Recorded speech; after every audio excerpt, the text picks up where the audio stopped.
இசை விழாவிற்கு வருகை தந்திருக்கும் அனைத்து குடும்ப நண்பர்களுக்கும் என் பணிவான வணக்கம். நான் தனித்தனியாக பிரிச்சுடுங்க, எல்லாமே என்னோடய ஃபேமிலி. அப்புறம் Chellammal movie makers, Karthikeyan sir, first my heartfelt thank you sir. உங்கள் சப்போர்ட்டுக்கு ரொம்ப நன்றி. ஏன்னா நீங்கள் இல்லைன்னா இந்த படம் வந்து இந்த அளவுக்கு இங்கே வந்திருக்காது. ஸோ அது உங்கள் சப்போர்ட்டுக்கு ரொம்ப நன்றி. அதுக்கப்புறம் மேலே இருக்கும் திரை ஜாபங்கள், அவங்க சப்போர்ட் எங்களுக்கு எப்போவுமே இருக்கும், இனிமேலும் இருக்கும்னு நம்புகிறேன்.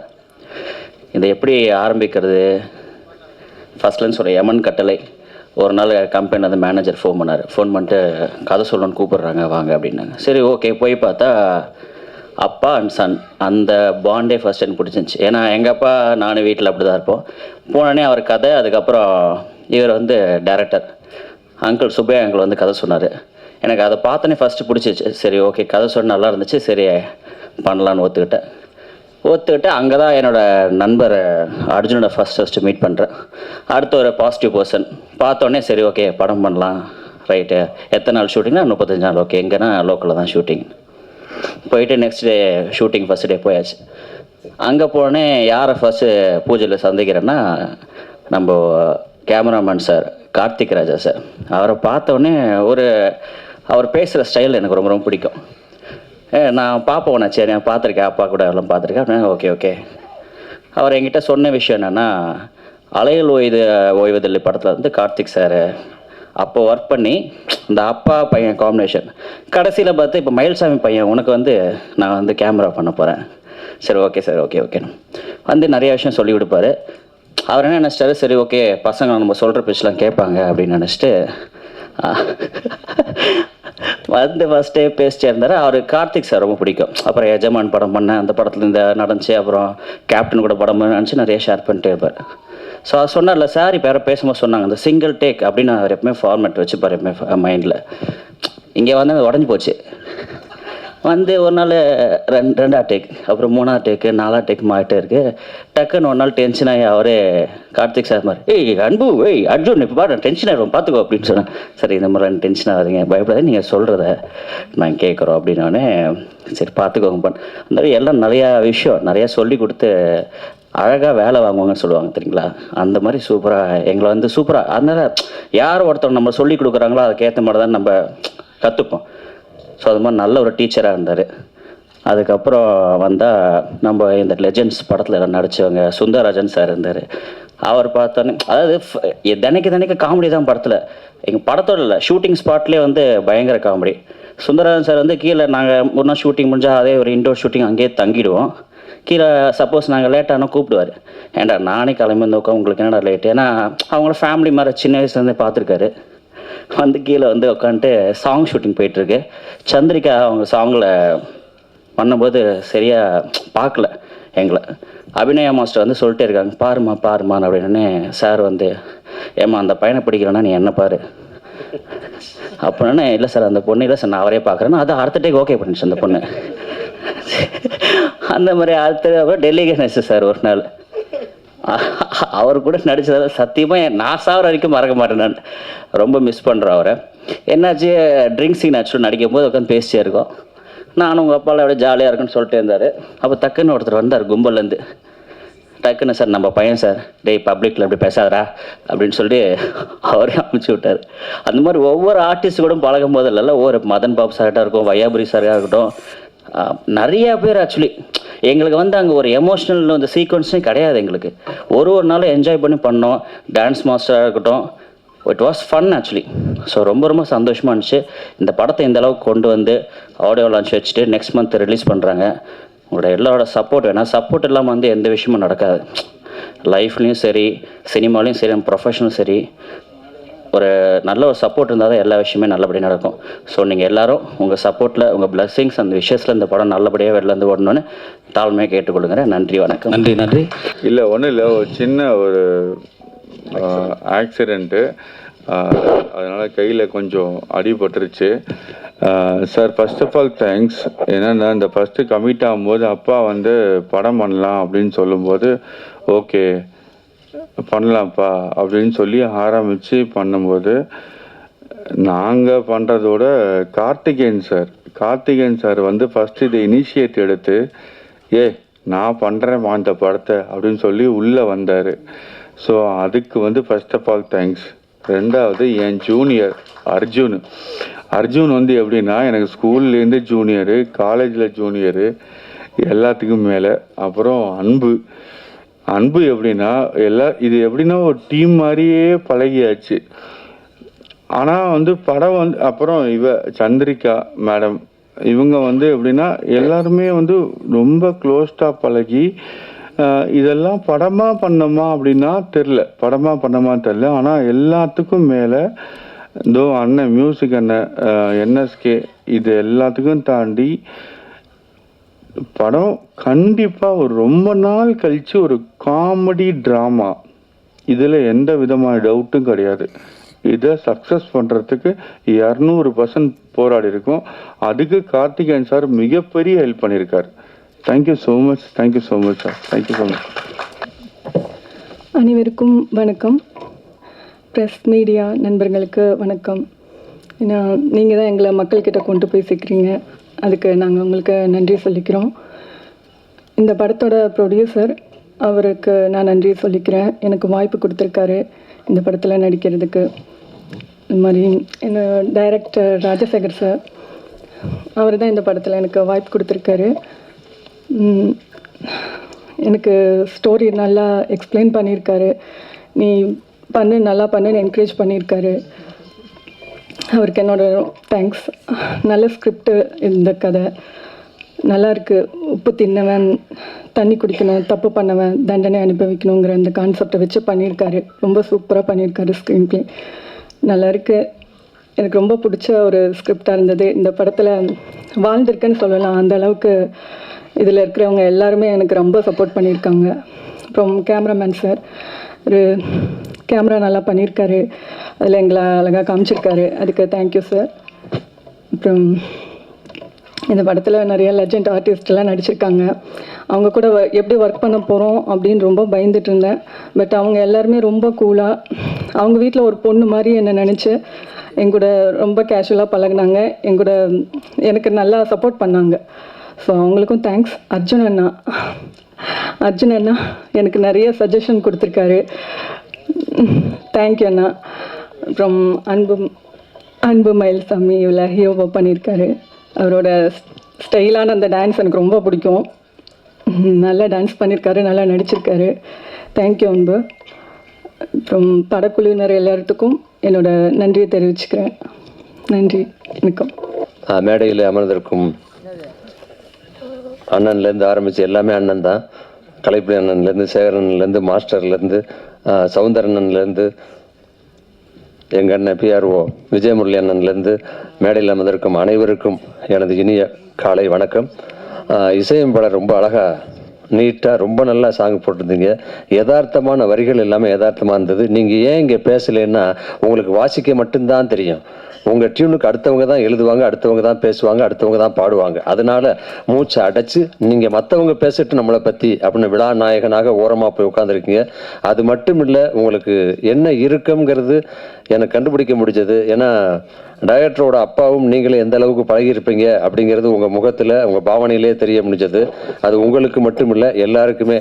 அப்பான்னு வரும்பொழுது அவர் இயக்குனர் அவங்க அப்பாவை இழந்து அவங்க அப்பாவுடைய ஆசீர்வாதத்தோடு இன்றைக்கி வந்து இயக்குனராக உட்கார்ந்துருக்காரு. அதே போல் மயிலா மயிலா மயிலான்னு அன்பாக எல்லாரும் கூப்பிடக்கூடிய மயிலா இப்போ நம்ம கூட இல்லாட்ட கூட எப்பயுமே படங்களில் நம்ம கூட இருப்பார். அவருடைய அன்பு மகன் நானும் அன்பும் மயிலாவும் பயங்கர ஃபேமிலி ஃப்ரெண்டு. குழந்தையிலேருந்து எனக்கு தெரிஞ்சு, குழந்தையிலேருந்து ஸ்கூல் படிக்கிற காலத்துலேருந்து எல்லாம் அப்போ இருந்து என் பையன் அவர் எல்லாம் அப்படி ஒரு நெருக்கமான பழக்கம். ஒவ்வொரு படம் வரும்போது இந்த படத்தில் தம்பி வந்துடுவான், அந்த படத்தில் தம்பி வந்துடுவான் அப்படின்னு எதிர்பார்த்துக்கிட்டே இருப்பேன். ஆனால் உண்மையிலே இந்த படத்தில் தம்பி கண்டிப்பாக வருவாங்கிறது படத்தை பார்த்தோன்னே தெரிஞ்சது. பாட்டாக இருக்கட்டும், டைலாக்காக இருக்கட்டும், பேசுகிறது எல்லா விஷயங்களுமே ரொம்ப பிரமாதமாக இருந்தது. அப்பா இருந்தால் எவ்வளோ சந்தோஷப்பட்டிருப்பாரோ அதே போல் சின்ன அப்பாவா நான் ரொம்ப ரொம்ப சந்தோஷப்படுறேன் அன்பை பார்த்து. உண்மையிலே உன்னுடைய திறமைகள் நல்லாவே நாள் ஆக ஆக ஒவ்வொருத்தருக்கும் ஒரு எக்ஸ்பீரியன்ஸ் வரும்னு சொல்லுவாங்க. இந்த படத்தில் நல்லாவே நிறைய விஷயங்கள் கற்றுக்கிட்டு இருக்கேன். இந்த படத்தில் நானும் ஒரு சின்ன ரோல் பண்ணியிருக்கேன். டைரக்டர் ராஜசேகர் வந்து ரொம்ப சிறப்பாக, அதாவது ஒரு புது டைரக்டர் மாதிரி இல்லை, ஒருவேளை அவங்க அப்பா கற்றுக் கொடுத்தாரா அதெல்லாம் தெரியல எனக்கு. எங்கேருந்து வந்ததுன்னா அவ்வளவு ஃபாஸ்ட் ஒர்க்கர்.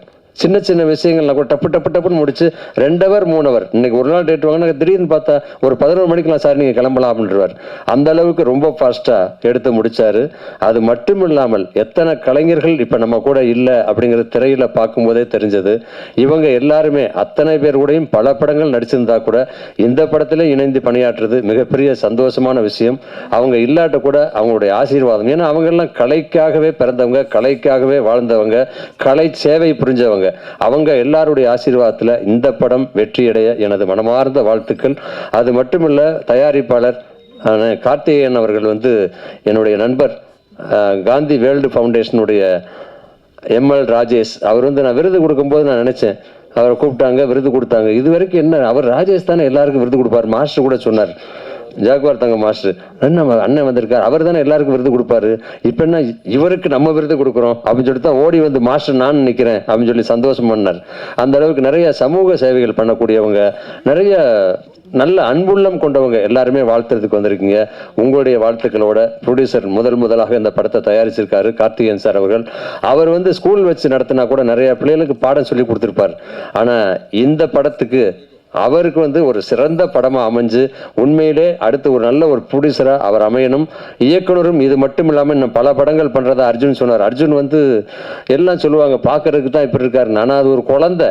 அந்த அளவுக்கு சுறுசுறுப்பாக அன்பும் அர்ஜுனும் எப்படி ஓடி ஆடி அவனுக்குள்ள விளையாண்டாங்க, எவ்வளோ ஜாலியாக இருந்தாங்கன்னு நான் ஒரு சில நாட்கள்லேயே அங்கே பார்க்க முடிஞ்சது, தெரிஞ்சுக்க முடிஞ்சது. அதனால் அர்ஜுனுக்கும் சரி, இந்த படத்தினுடைய கதாநாயகிக்கும் சரி, ஒர்க் பண்ண அத்தனை பேருக்கும், டெக்னீஷியனுக்கும், கார்த்திக் ராஜா சாரை பற்றி உங்களுக்கு நல்லாவே தெரியும். அதாவது இப்படிங்கிறது ஒன்னு கேட்டு நான் பார்த்ததே இல்லைன்னா டைரக்டர்ண்ணே ராஜசேகர் சார், கார்த்திக் ராஜா சார் வந்து ஒன் கேட்டு பார்த்ததே இல்லை. ஒன் மோர்னு இது வரைக்கும் நான் நிறையா படம் அவர் கூட ஒர்க் பண்ணியிருக்கேன். வச்சேன் ரெடியா, ரெடி டேக் நண்பர், அடுத்து நெக்ஸ்ட் அப்படின்ட்டு போயிடுவார். ஒன் மோர்னு கேட்டு பார்த்தா அவ்வளவு ஃபாஸ்டான ஒரு கேமராமேன் அவர் இருந்ததார இன்னும் நிறையா பேசியிருப்பார். கார்த்திக் ராஜா சாருக்கும் சரி, இசையமைப்பாளருக்கும் சரி, டெக்னீஷியன் அத்தனை பேருக்கும் எனது வாழ்த்துக்களை சொல்லி இந்த படம் வெற்றியடைய வாழ்த்துக்கள். ஏன்னா பொதுவாக சொல்லுவாங்க ஆரம்பத்திலேயே தெரியும் சொல்லி, நீங்கள் எப்போவுமே படம் முடிஞ்சு வெள்ளி விழா 100வது நாள் 50வது நாள் 4 வாரம் அப்படித்தான் நம்ம வந்து விழா போட்டு சால்வை போட்டு சீல்டு கொடுப்போம். ஆனால் ஓப்பனிங்லேயே இப்பயே சீல்டை கொடுக்க ஆரம்பிச்சாச்சு. அதனால் வெற்றியும் உறுதியாயிடுச்சு.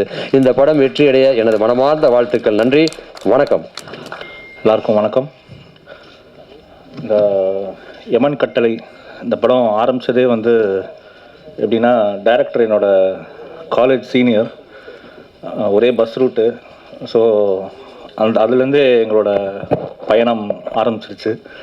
ஸோ இப்போ வரைக்கும் போயிட்டுருக்கு. திடீர்னு ஒரு நாள் படம் பண்ணுறேன் வா அப்படின்னாரு. நான் என்ன கதை கூட கேட்கல, வந்து நடித்து கொடுத்துட்டாங்க எனக்கு. அதுக்கப்புறமும் நிறைய படம் பண்ணுற அடுத்தடுத்த படங்களில் வந்து கண்டிப்பாக கூப்பிடணுன்னு. ஸோ இந்த படத்தோட எனக்கு ராஜசேகர் என் நண்பன். இந்த படத்தின் மூலமாக எனக்கு இன்னொரு நண்பன் கிடச்சிருக்கான், அன்பு. ஃப்ரெண்ட்ஷிப்புக்காக என்ன வேணால் பண்ணுவான், நிறையா உதவி பண்ணுவான். யாரோட பையன் உதவி கண்டிப்பாக உதவி பண்ணுவான். ஸோ அன்பு நானும் வந்து இந்த படத்தில் நடிக்கும்போது ஷூட்டிங் ஸ்பாட்டே ரொம்ப கலகலன்னு இருக்கும். அதே மாதிரி டைரக்டருக்கு வந்து ரொம்ப கஷ்டப்பட்டார் எங்கள் 2 பேரையும் சமாளிக்க, அதுதான் உண்மை. ஆனால் ஸ்ட்ரிக்ட் ஆஃபீஸர் ஒரு ரெண்டு பேர் இருந்தாங்க. ஒன்று வந்து கார்த்திக் ராஜா சார் கேமராமேன், இன்னொருத்தர் வந்து நம்ம படத்தோட டயலாக் ரைட்டர். அவர் இப்போ நம்ம கூட இல்லை, சாரோட அப்பா. அவரை ரொம்ப மிஸ் பண்ணுறோம் இந்த ஈவெண்ட்டில். ப்ளஸ் இன்னும் நிறைய ஆர்டிஸ்ட்டை மிஸ் பண்ணுறோம். டிபி கஜேந்திரன் சாராக இருக்கட்டும், டெல்லி கணேஷ் சாராக இருக்கட்டும், நிறைய பேரை மிஸ் பண்ணுறோம். அவங்க கூட ஒர்க் பண்ணதெல்லாம் வந்து மிகப்பெரிய ஒரு அனுபவம். அண்டு ஹீரோயின் ரொம்ப சைலண்ட்டாக இருக்காங்க. ஆக்சுவலாக அவங்க சைலண்ட் கிடையாது. ஸோ என் கூட நடித்த எல்லாருக்குமே ரொம்ப தேங்க்ஸ். அப்புறம் இந்த படத்தை வந்து சக்ஸஸ்ஃபுல்லாக தேட்டருக்கு கொண்டு வந்து சேர்த்த இயக்குனருக்கு ரொம்ப நன்றி. அண்ட் இதுக்கப்புறம் உங்கள் கையில் தான் எல்லாருக்கு படத்துக்கு சப்போர்ட் பண்ணுங்கள். நன்றி, வணக்கம், தேங்க்யூ. அனைவருக்கும் வணக்கம். மேடையில் அமர்ந்திருக்கும் பெரியவர்களுக்கும், மேடை அலங்கரித்து கொண்டிருக்கும் முன்னிருக்கும் உங்களுக்கும், பத்திரிகை ஊடக நண்பர்களுக்கும், என் அன்பு தம்பி அன்பு அவர்களுக்கும், அண்ணன் மகிழ்ச்சி மன்னன் அருளோட இந்த படத்தை மிகப்பெரிய அவரோட ஆசீர்வாதத்தோடு இந்த படம் பெரிய வெற்றி அடையும். இன்றைக்கி லேட்டாக வந்தாலும் இன்றைக்கி 10 டே லேட்டஸ்ட்டாக வந்து மக்கள்கிட்ட போய் சேர்றது தான். சின்ன படம் பெரிய படமெல்லாம் யாரும் எதுவும் பார்க்காம நல்ல கண்டென்ட் படம் மக்கள் தூக்கி கொண்டாடுவாங்கங்கிறது மனப்பூர்வமாக நம்புகிறோம். இப்போ சமீபத்தில் வந்து ஓடிட்டுருக்கிற மரகத ராஜா படம் கொண்டு இந்த படம் அந்த வரிசையில் மிகப்பெரிய வெற்றி அடையும். அண்ணன் மயில்சாமன் அருளோட அண்ணாமலையோட ஆசீர்வாதத்தோட இந்த படம் வெற்றி அடைய செய்வீர்கள். நன்றி, வணக்கம். நல்ல காலை நேரத்தில் யமன் கட்டளை அப்படிங்கிற பேரில் வந்து ஒரு பிரமாதமான ஒரு படம் ஆடியோ லான்ச்சு. இங்கே வந்திருக்கிற எல்லாருக்குமே என்னுடைய அன்பும் நன்றியும், எங்கள் அண்ணன் ஜாக்காத்தன் உட்பட நிறைய சின்ன படங்கள் தொடர்ந்து வெற்றி அடைவதற்கான பெரும் போராட்டம் நடந்துக்கிட்டே இருக்குது. அந்த வகையில் பார்த்தீங்கன்னா இன்றைக்கி சின்ன படமாக அந்த பாட்டில் ராதா ஆகட்டும், குடும்பஸ்தன் ஆகட்டும், பெரிய அளவில் ஒரு வெற்றி படமாக எல்லா பக்கமும் பேசப்பட்டுக்கிட்டு இருக்கு. அதனால் சின்ன படம் பெரிய படம் இல்லாமல் ஒரு படத்தை எங்கே தொடங்குறோமோ அங்கே முழுமையாக செஞ்சு முடிக்கணுன்ற ஒரு உத்வேகமும் அதற்கான தயாரிப்பு தரப்பான ஒத்துழைப்பும் இருந்தால், அதற்கு அடுத்து வெளியீட்டில் ரொம்ப சிறப்பான ஒரு வெளியீட்டை மட்டும் திட்டமிட்டு கொண்டு வந்துட்டா அந்த படம் உறுதியாக வெற்றி பெறும். அது சின்ன படம் பெரிய படம் அப்படிங்கிறதுலாம் கிடையவே கிடையாது. எல்லாருக்கும் கொஞ்ச நாள் எல்லாருமே மறந்துருப்போம், ஒரு மயில்சாமி என்ன மறந்துருப்போம். இந்த சென்னை தெருக்கல்ல வெள்ளங்கள் பெருக்கெடுத்து ஓடும்போது வேட்டியை கட்டிக்கிட்டு ஒவ்வொரு தெருவா போய் மக்களுக்கு உதவி செஞ்சவர், தன்னலமற்ற ஒரு மாபெரும் கலைஞன். அவருடைய வாரிசு வந்து திரையில வரணும்னா அதற்கும் நிறைய இடர்கள் இருக்க தான் செய்யும். அதை தாண்டி அவர் பெருசாக வளர்ந்து வெற்றி பெறணும்னு வாழ்த்துறேன். இது வந்து இசை வெளியீட்டு விழா அப்படிங்கிறனால இசையின் நாயகன் NSK அப்படின்னு டைட்டில் போட்டிருக்காங்க. அவருடைய பேர் சசிகுமார். இவர் எனக்கு எப்படி பழக்கம்னா, என்னுடைய நண்பர் ஒருத்தர் முகிலன்னு சொல்லி அவங்க திரைப்பட இயக்குனர் தான் படம் பண்ணிட்டு இருக்காரு. அவர் வந்து இவரை கூப்பிடும்போதெல்லாம் மக்கள் இசைன்னு கூப்பிடுவார். எனக்கு ஒன்றுமே புரியாது. அது அப்படி யாரையும் நம்ம பெருசாக வெளியில் பார்த்ததில்லையே, வெளியில் எங்கேயும் ரீச் ஆகலையே, எப்படி ஒருத்தர் மக்கள் இசை அப்படின்னு கூப்பிட்றாருன்னு எனக்கு பெரிய ஆச்சரியமாக இருக்கும். நானும் வந்து அவரோட பழக ஆரம்பித்தேன். அதன் பிறகு உண்மையிலேயே அப்போ தான் புரிஞ்சது. அதாவது அவர்கிட்ட ஒரு 10 நிமிஷத்துக்குள்ளே நீங்கள் ஒரு 2 பாடலே வாங்கிட முடியும். அந்த அளவுக்கு கடினமாக வந்து உழைக்கக்கூடியவர், இசை மீது பேராற்றல் கொண்டவர்னு சொல்லலாம். சும்மா பேசிட்டு போகும்போதே ஒரு பாடல் போட்டுக்குவார், அந்த டியூனை சேகரித்து வச்சுட்டே இருப்பார். இப்போ அவர் டியூனாக சேகரித்து வச்சுருக்கிறது பார்த்தீங்கன்னா ஒரு 10,000க்கு மேற்பட்ட டியூன்கள் அவர்கிட்ட இருக்கும். எல்லாமே முத்தாக இருக்கும். அதோட வெளிப்பாடு தான் இந்த படத்தில் வெளிப்பட்டிருக்கு. நண்பர் மென்மேலும் வளர்ந்து மக்கள் இசை மன்னராகவே வளம் வரணும்னு என்னுடைய வாழ்த்துக்களை தெரிவிச்சுக்கிறேன். இந்த படத்தில் நடித்த அனைத்து கலைஞர்களுக்கும், வேலை செய்த தொழில்நுட்ப கலைஞர்களுக்கும் என்னுடைய வாழ்த்துக்களையும் நன்றியும் தெரிவிச்சுக்கிறேன். நன்றி, வணக்கம். அனைவருக்கும் வணக்கம். முதல்ல எனக்கு இந்த படத்துக்கு வாய்ப்பு கொடுத்தது அண்ணன் சுப்பையண்ணன். அவர் தான் கதை வசனம். அவர் இப்போ எங்கள் கூட இல்லை. அவருக்கு முதல்ல நன்றி. அப்புறம் இது டைரக்டர் ராஜசேகர்,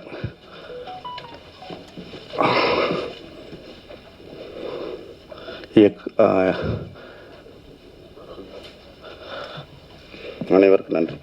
ஆண்டவன் கட்டளை படத்தின் பாடல் வெளியீட்டு விழாவிற்கு வருகை புரிந்திருக்கும் அனைத்து சொந்தங்களுக்கும் இனிய காலை வணக்கம். இது யமன் கட்டளை இல்லை, ஆண்டவன் கட்டளை தான். ஏன்னா ஆண்டவனுடைய கட்டளையால் தான் யமன் கட்டளை வெளில வந்திருக்கு.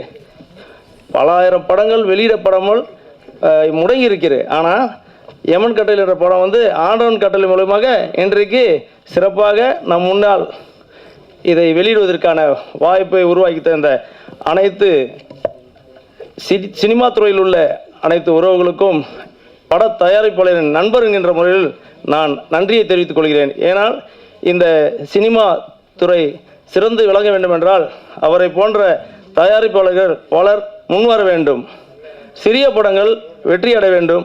நல்ல கதை அம்சக்குள்ள படங்களை இவரை போன்ற தயாரிப்பாளர்கள் மூலியமாக நீங்கள் வெளியிட்டு இந்த மக்களிடம் பேர் பெற வேண்டும் என நான் சார்ந்த அகில் பால் சத்ரி மகா சார்பாக கேட்டுக்கொண்டு இந்த படத்தில் நடித்த அனைத்து கலைஞர்களுக்கும் வாழ்த்துக்களை தெரிவித்துக் கொண்டு விரைவில் வெற்றி விழாவில் உங்களை எல்லாம் சந்திக்கிறேன். நன்றி.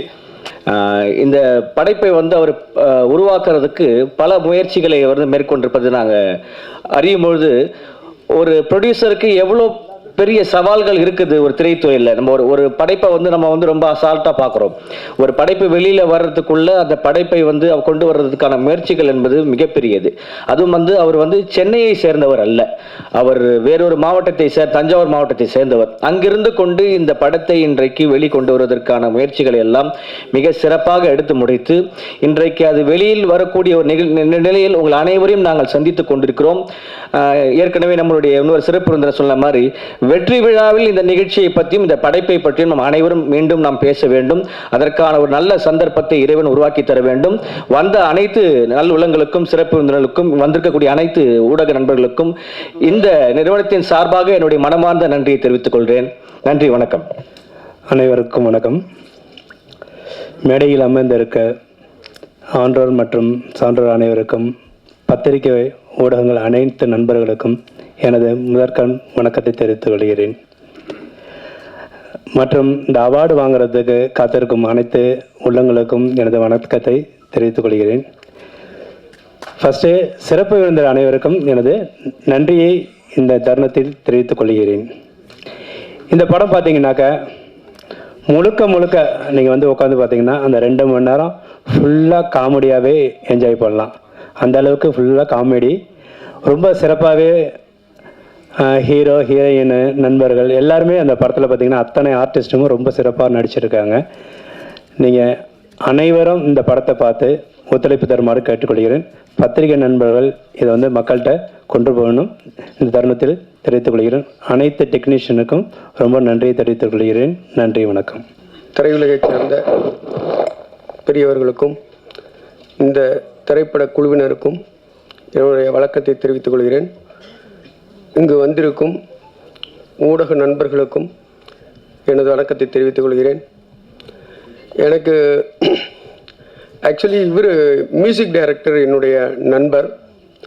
அதோடு சேர்ந்து நான் திரையுலகத்தில் வந்து ரொம்ப வருஷமாக பயணித்து இருக்கிறதுனால பிஆர்ஓ வெங்கட் சார் அவர் என்னுடைய நண்பர்.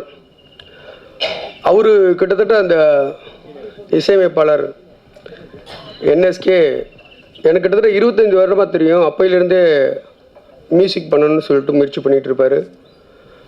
மிகப்பெரிய போராளி. இந்த சமூகத்திற்கான இசையை வழங்கணும் அப்படின்னு சொல்லிட்டு அதற்காக நிறைய பாடல்களை அவர் போட்டிருக்கிறாரு தனிப்பட்ட ஆல்பமாக. நிறைய நான் அதையும் கேட்டிருக்கேன், ரொம்ப நல்லா இருந்துச்சு. இப்போ இந்த விழாவின் நாயகன் என்எஸ்கே அவர்கள் 4 பாடல் நம்ம பார்த்தோம். எல்லாமே ஒவ்வொரு விதமாக வெவ்வேறு விதமாக இருந்தது. அனைத்து பாடல்களுமே அற்புதமாக இருந்தது. அவருக்கு சிறப்பான எதிர்காலம் இருக்குதுன்னு நான் நம்புகிறேன். நிச்சயமாக அது நடக்கும். இந்த படத்திலேயே கூட அன்புன்னு சொல்லி கதாநாயகனாக அறிமுகப்படுத்தியிருக்கிறாங்க. எத்தனை படத்தில் வந்து எனக்கு இவரை பார்த்த உடனே, முகத்தை பார்த்த உடனே எனக்கு மயில்சாமி சார் தான் ஞாபகத்துக்கு வந்தார். எத்தனை திரைப்படம் வந்து கும்பகோணத்தில் நடந்தபோது அவர் வந்து ஒரு அவ்வளோ பெரிய ஆர்டிஸ்ட்டு, எல்லோருடையும் மிக சகஜமாக பழகுவார். அதே சமயத்தில் அவரே சமைச்சு போடுவார் எங்களுக்கு. அவரு வந்து அவரு காசில் சமைச்சு யூனிட்டில் உள்ள அத்தனை பேருக்கும் போடுவார். எனக்கு ஆச்சரியமாக இருந்தது. தர்மம் தலை காக்கும் அப்படின்னு சொல்லுவாங்க. நிச்சயமாக அன்பு அவர்களுக்கு அவர் பொருளாதாரமாக எவ்வளவு சேர்த்து வச்சிருக்கிறாருன்னு எனக்கு தெரியாது. அருளுள்ளாருக்கு அவ்வுலகம் இல்லை, பொருளில்லாருக்கு இவ்வுலகம் இல்லை, அருளாருக்கு அவ்வுலகம் இல்லைன்னு சொல்கிற மாதிரி அந்த அவர் சேர்த்து இருக்கின்ற அருள், சேர்த்து வைத்திருக்கின்ற அருள் இவர் ஒரு பெரிய இடத்துக்கு கொண்டு போகும் அப்படின்னு நான் நம்புகிறேன். அதே மாதிரி இதில் இருக்கின்ற பாடல்கள், அதில் இருக்கின்ற இவருடைய முக பாவனைகள், இவர் வந்து நடன அசைவுகள், அந்த கதாநாயகி சொன்ன மாதிரி அது எல்லாமே மிக அற்புதமாக இருக்குது. ஒரு கதாநாயகருக்கு உண்டான அத்தனை முக லட்சணமும் கொண்டவராக அவர் இருக்கிறார். இவ்வளோ நாள் எப்படி அவர் வந்து இத்தனை வருடமாக அவர் இன்னும் வெளிப்படாமல் இருக்கிறாருங்கிறது எனக்கு ஆச்சரியமாக தான் இருக்குது. ஏன்னா மயில்சாமி சாருக்கு அவ்வளோ தொடர்புகள் உண்டு, அற்புதமான மனிதர். அதே சமயத்தில் இவருக்கு இவ்வளோ ஒரு திறமை உள்ள ஒரு மனிதராகவும் இருக்கிறார். நிச்சயமாக இந்த படத்தின் மூலிமா ஒரு பெரிய அளவில் வருவார் அப்படின்னு நம்புகிறேன். அவரை நான் வாழ்த்துறேன். இந்த படத்தினுடைய தயாரிப்பாளர் கார்த்திகேயன் சார் எங்கள் ஊரை சார்ந்தவர், நானும் கும்பகோணம். எனக்கு ரொம்ப சந்தோஷமாக இருந்தது. இருக்கிறதுலே வந்து இங்கே உள்ள பல பேருக்கு இதை அனுபவிச்சிருப்பீங்கன்னு நினைக்கிறேன். இருக்கிறதே பெரிய பற்று ஊர் பற்று தான். நான்லாம் சென்னை வந்த புதுசில் அப்படியே நின்றுக்கிட்டு இருக்கும்போது கோயம்பேடுலேருந்து பஸ்ஸு போகும், கும்பகோணம்னு பஸ்ஸு போர்டை பார்த்தாலே ஃபீல் ஆகி நின்றுவேன். சீரியஸாக நான் போய் தெலுங்கில் போய் எத்தனை படத்தை ஃபஸ்ட்டு நான் தெலுங்கில் படம் பண்ணேன். தெலுங்கு லாங்குவேஜ் போகும்போது என்ன ஆகுனா தமிழ் மேலே பற்று வந்துருச்சு எனக்கு அதிகமாக. ஏன்னா தமிழில் பேசுகிறது எங்கள் ஆளே கிடையாது. எனக்கு முதல் படம் தெலுங்கு, யாராவது தமிழில் பேசுனா அலைவேன் நான். தமிழை கேட்டாலே அப்படி இருக்கும் நமக்கு. உண்மையிலேயே ஒவ்வொரு இடத்துல கடக்கும்போது தான் அது மேலே உள்ள நமக்கு இது இருக்கும்னு நினைக்கிறேன். சென்னைக்கு வந்து கிட்டத்தட்ட 25 வருடங்கள் ஆகிவிட்டது. இப்பையும் கும்பகோணம்னு ஒரு இது வந்தாலே ஒரு சந்தோஷம் தனியாக வந்துடுது. நான் இங்கே வந்தபோது வந்து நான் இசையமைப்பாளருக்காக வந்தேன். அதுக்கப்புறம் இவங்களுக்கு இதுக்காக வந்தேன். வந்ததுக்கப்புறம் தான் தெரிஞ்சது இவங்க வந்து கும்பகோணம் அப்படின்னு சொல்லும்போது எனக்கு தனி ஒரு இதாக இருக்குது. அது இல்லாமல் வந்து ஒரு பெரிய கல்வி குழுமம்லாம் வச்சு நடத்தி தன்னுடைய மகளுக்காக அவளுடைய ஆசைக்காக ஒரு படத்தையே எடுக்கிற அளவுக்கு ஒரு தந்தை வந்திருக்கிறாரு அப்படின்னா உண்மையிலேயே ஒரு சிறப்பான தந்தை தான் நான் நினைக்கிறேன். இவர் வந்து இன்னொரு தந்தையின் ஆசை, அந்த மகன் இயக்குனராக இருக்கிறார். அதை பார்ப்பதற்கு அந்த தந்தை இல்லையிட்டாலும் அதனுடைய இயக்குனருடைய தந்தையும் இல்லை, இதில் நடித்த ஹீரோவை நடித்த அவருடைய தந்தையும் இல்லை. ஆனால் 2 பேரும் சேர்ந்து நிச்சயமாக பெரிய அளவில் அவங்கள ஆசீர்வாதம் பண்ணி இந்த படத்தை பெரிய வெற்றி கொண்டு வருவாங்கன்னு நான் நம்புகிறேன். அப்புறம் இந்த நிகழ்ச்சிக்கு தொடர்பு இல்லாத ஆனால் திரையுலகத்துக்கு தொடர்புடைய ஒரு விஷயத்தை பற்றி நான் இப்போ பேசலான்னு நினைக்கிறேன். ஆக்சுவலி நான் ஊருக்கு போக வேண்டியது இந்த நிகழ்ச்சியினால் கலந்துக்க முடியாத சூழ்நிலை தான் இருந்தது. அதுக்கப்புறம் ஒரு காணொளி ஒன்று பார்த்தேன், எனக்கு ரொம்ப பதட்டமாக இருந்தது. அது இயக்குனர் மிஸ்கின் அவர்களை பற்றியது. இங்கே யார்கிட்டையும் தயவுசெய்து தப்பாக எடுத்துக்காதீங்க. இந்த இதுக்கு சம்மந்தம் இல்லாதான், ஆனால் திரைக்கு சம்மந்தமானது. முதல்ல நான் எப்படிப்பட்டவங்கிறத நான் உங்களுக்கு சொல்லிக்கிறேன். எனக்கு நிகழ்ந்ததை சொன்னாதே இது எப்படிப்பட்டதுன்னு தெரியும். நான் ஒரு நாள் ஒரு 10 வருடங்களுக்கு முன்னாடி தூங்கிட்டு இருக்கேன். நைட்டு வீட்டில் நல்லா தூங்கிட்டு இருக்கேன். அப்போ எனக்கு ஒரு ஃபோன் வருது. நைட்டு 2 மணி. நான் 24/7 என் ஃபோனை அட்டன் பண்ணுவேன், யார் ஃபோன் பண்ணாலும். அப்போ ஃபோன் எடுத்தவன் என் நண்பன். என்ன பண்ணிகிட்டு இருக்க அப்படின்னா, ஏன்னா நைட்டு 2 மணிக்கு என்னடா பண்ணிகிட்டு இருப்பாங்க, தூங்கிட்டு இருக்கேன் அப்படின்னு. ஓ தூங்கிட்டு இருக்கியா, அப்படி என்ன பண்ணுற, உடனே உன் கார் எடுத்துகிட்டு மனோசார் வீடு இருக்குல்ல அங்கே கொஞ்சம் வா அப்படின்னா. எதுக்கு அப்படின்னு கேட்டேன். இல்லை நான் இங்கே தனியாக நின்றுட்டு இருக்கிறேன், எனக்கு வீட்டுக்கு போகிறதுக்கு வந்து ஆட்டோ கூட இல்லை, எனக்கு எப்படி இருக்குன்னு தெரியல அப்படின்னா. நான் சொன்னேன், ஏன்னா நைட்டு 2 மணிக்கு கூப்பிட்ற, என்கிட்ட கார் கூட கிடையாதா. ஆனால் இப்போ என்கிட்ட கார் இருக்குது, அப்போ இல்லை, என்கிட்ட கார் இல்லை. ஏண்டா டைரக்டருங்கிற, கார் இல்லையா, காரில் நீ டைரக்ட் பண்ணிகிட்டு இருக்கா அப்படின்றான்.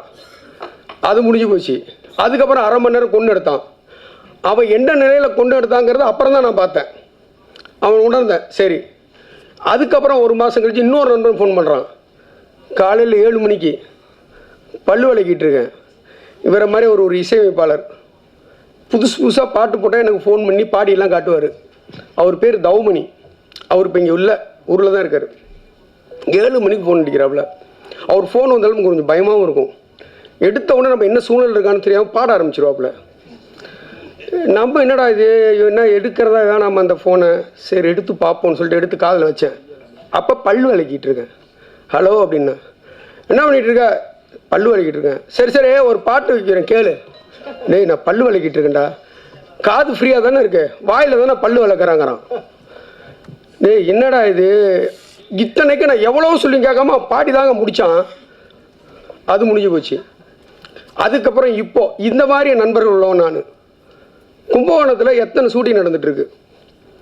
திடீர்னு விமலை பற்றி அந்த விஷயம் வெளியில் யாருக்கும் அதுக்கு முன்னாடி யாருக்கும் அப்போ சொல்லப்படலை, இப்போ எல்லாருக்கும் தெரியுங்கிறதுனால சொல்கிறேன்.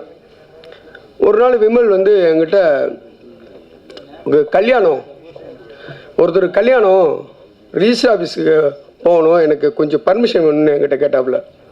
நாங்கள் உங்களை வச்சு தானேங்க படம் எடுத்துகிட்டு இருக்கிறோம், நீங்கள் இல்லைன்னா அப்படின்னாக்க, இல்லை நான் போய் இல்லைங்க, கும்பகோணத்தில் ரிஜிஸ்டர் என் ஃப்ரெண்டு என் கிளாஸ்மேட்டு தான், நான் வந்து அவர்கிட்ட நான் சொல்கிறேன், நீங்கள் போயிட்டு ரிஜிஸ்டர் மேரேஜ். இல்லை நான் போகாமல் அந்த கல்யாணமே நடக்காதுன்னு.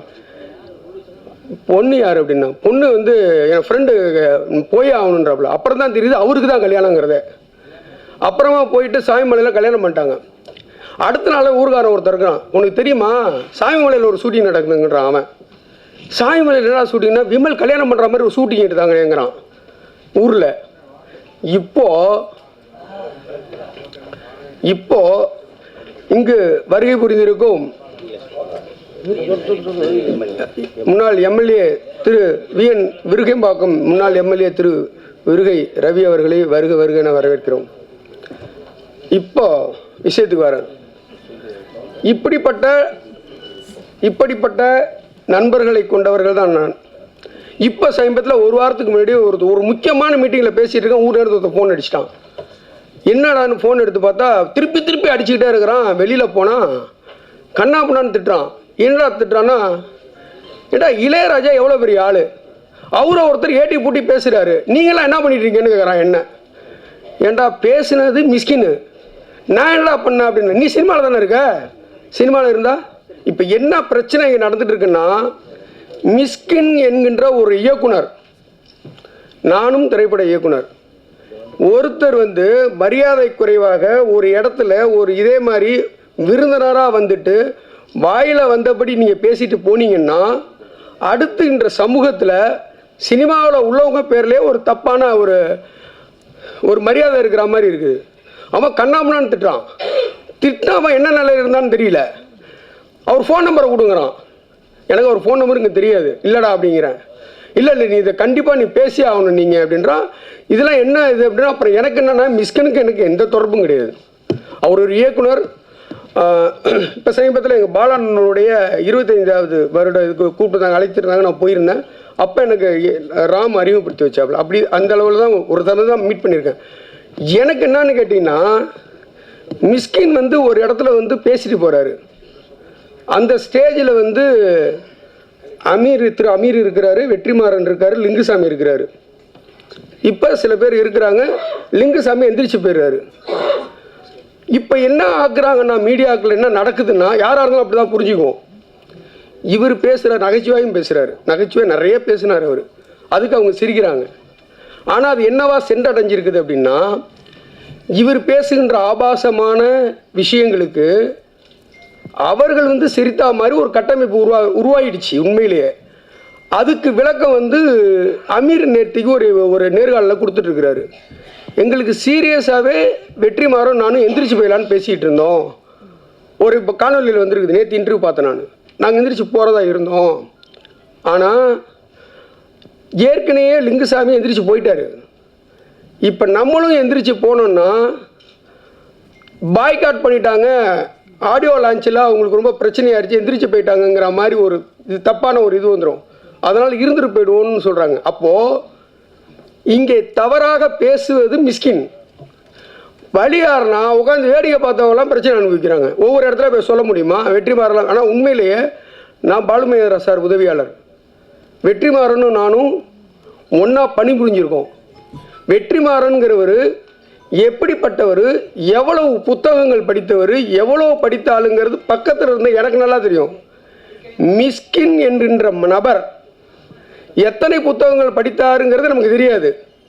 ஆனால் அவர் எந்த ஆடியோ லான்ச்சுக்கு வந்தாலும் தமிழில் எழுத்தாளர்களே இல்லையா, தமிழில் திரைப்பட இயக்குநர்களே கிடையாதா?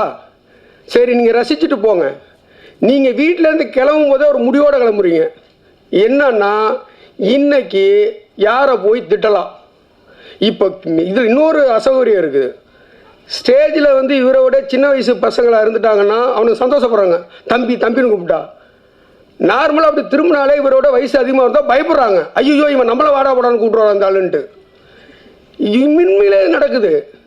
கொட்டுக்காளின்னு ஒரு படம் உண்மையில் நான் அன்னையிலேருந்து ஸ்டார்ட் பண்ணேன். எனக்கு இன்னொன்று என்னென்னா, மிஸ்கினின் படைப்புகள் மீது எனக்கு எந்த விமர்சனமும் கிடையாது. மிக அற்புதமான ஒரு படைப்பு, அதில் என்ன பிரச்சனையும் எனக்கு கிடையாது. ஆனால் அதில் எடுக்க வேண்டிய பெயரை நீங்கள் ஏன் வந்து ஒரு இடத்துல பேசி கெடுத்துக்கிறீங்க?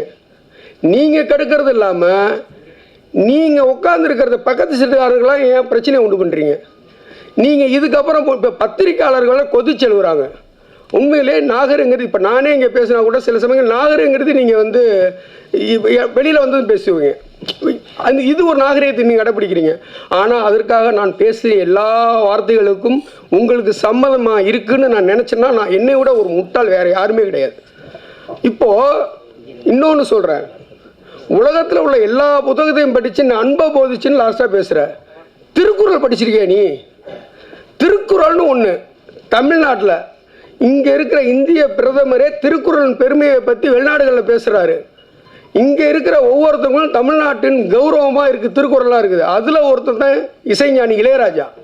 நீ இளையராஜாவை வந்து அவர் இசை பேரரசு. அதுக்கும் மேலே இந்த நூற்றாண்டிலேயே இந்த உலகத்தை, இந்த தமிழ்நாட்டை இவரை போல ஒருத்தன் மக்களை மகிழ்ச்சிய கலைஞன் கிடையவே கிடையாது.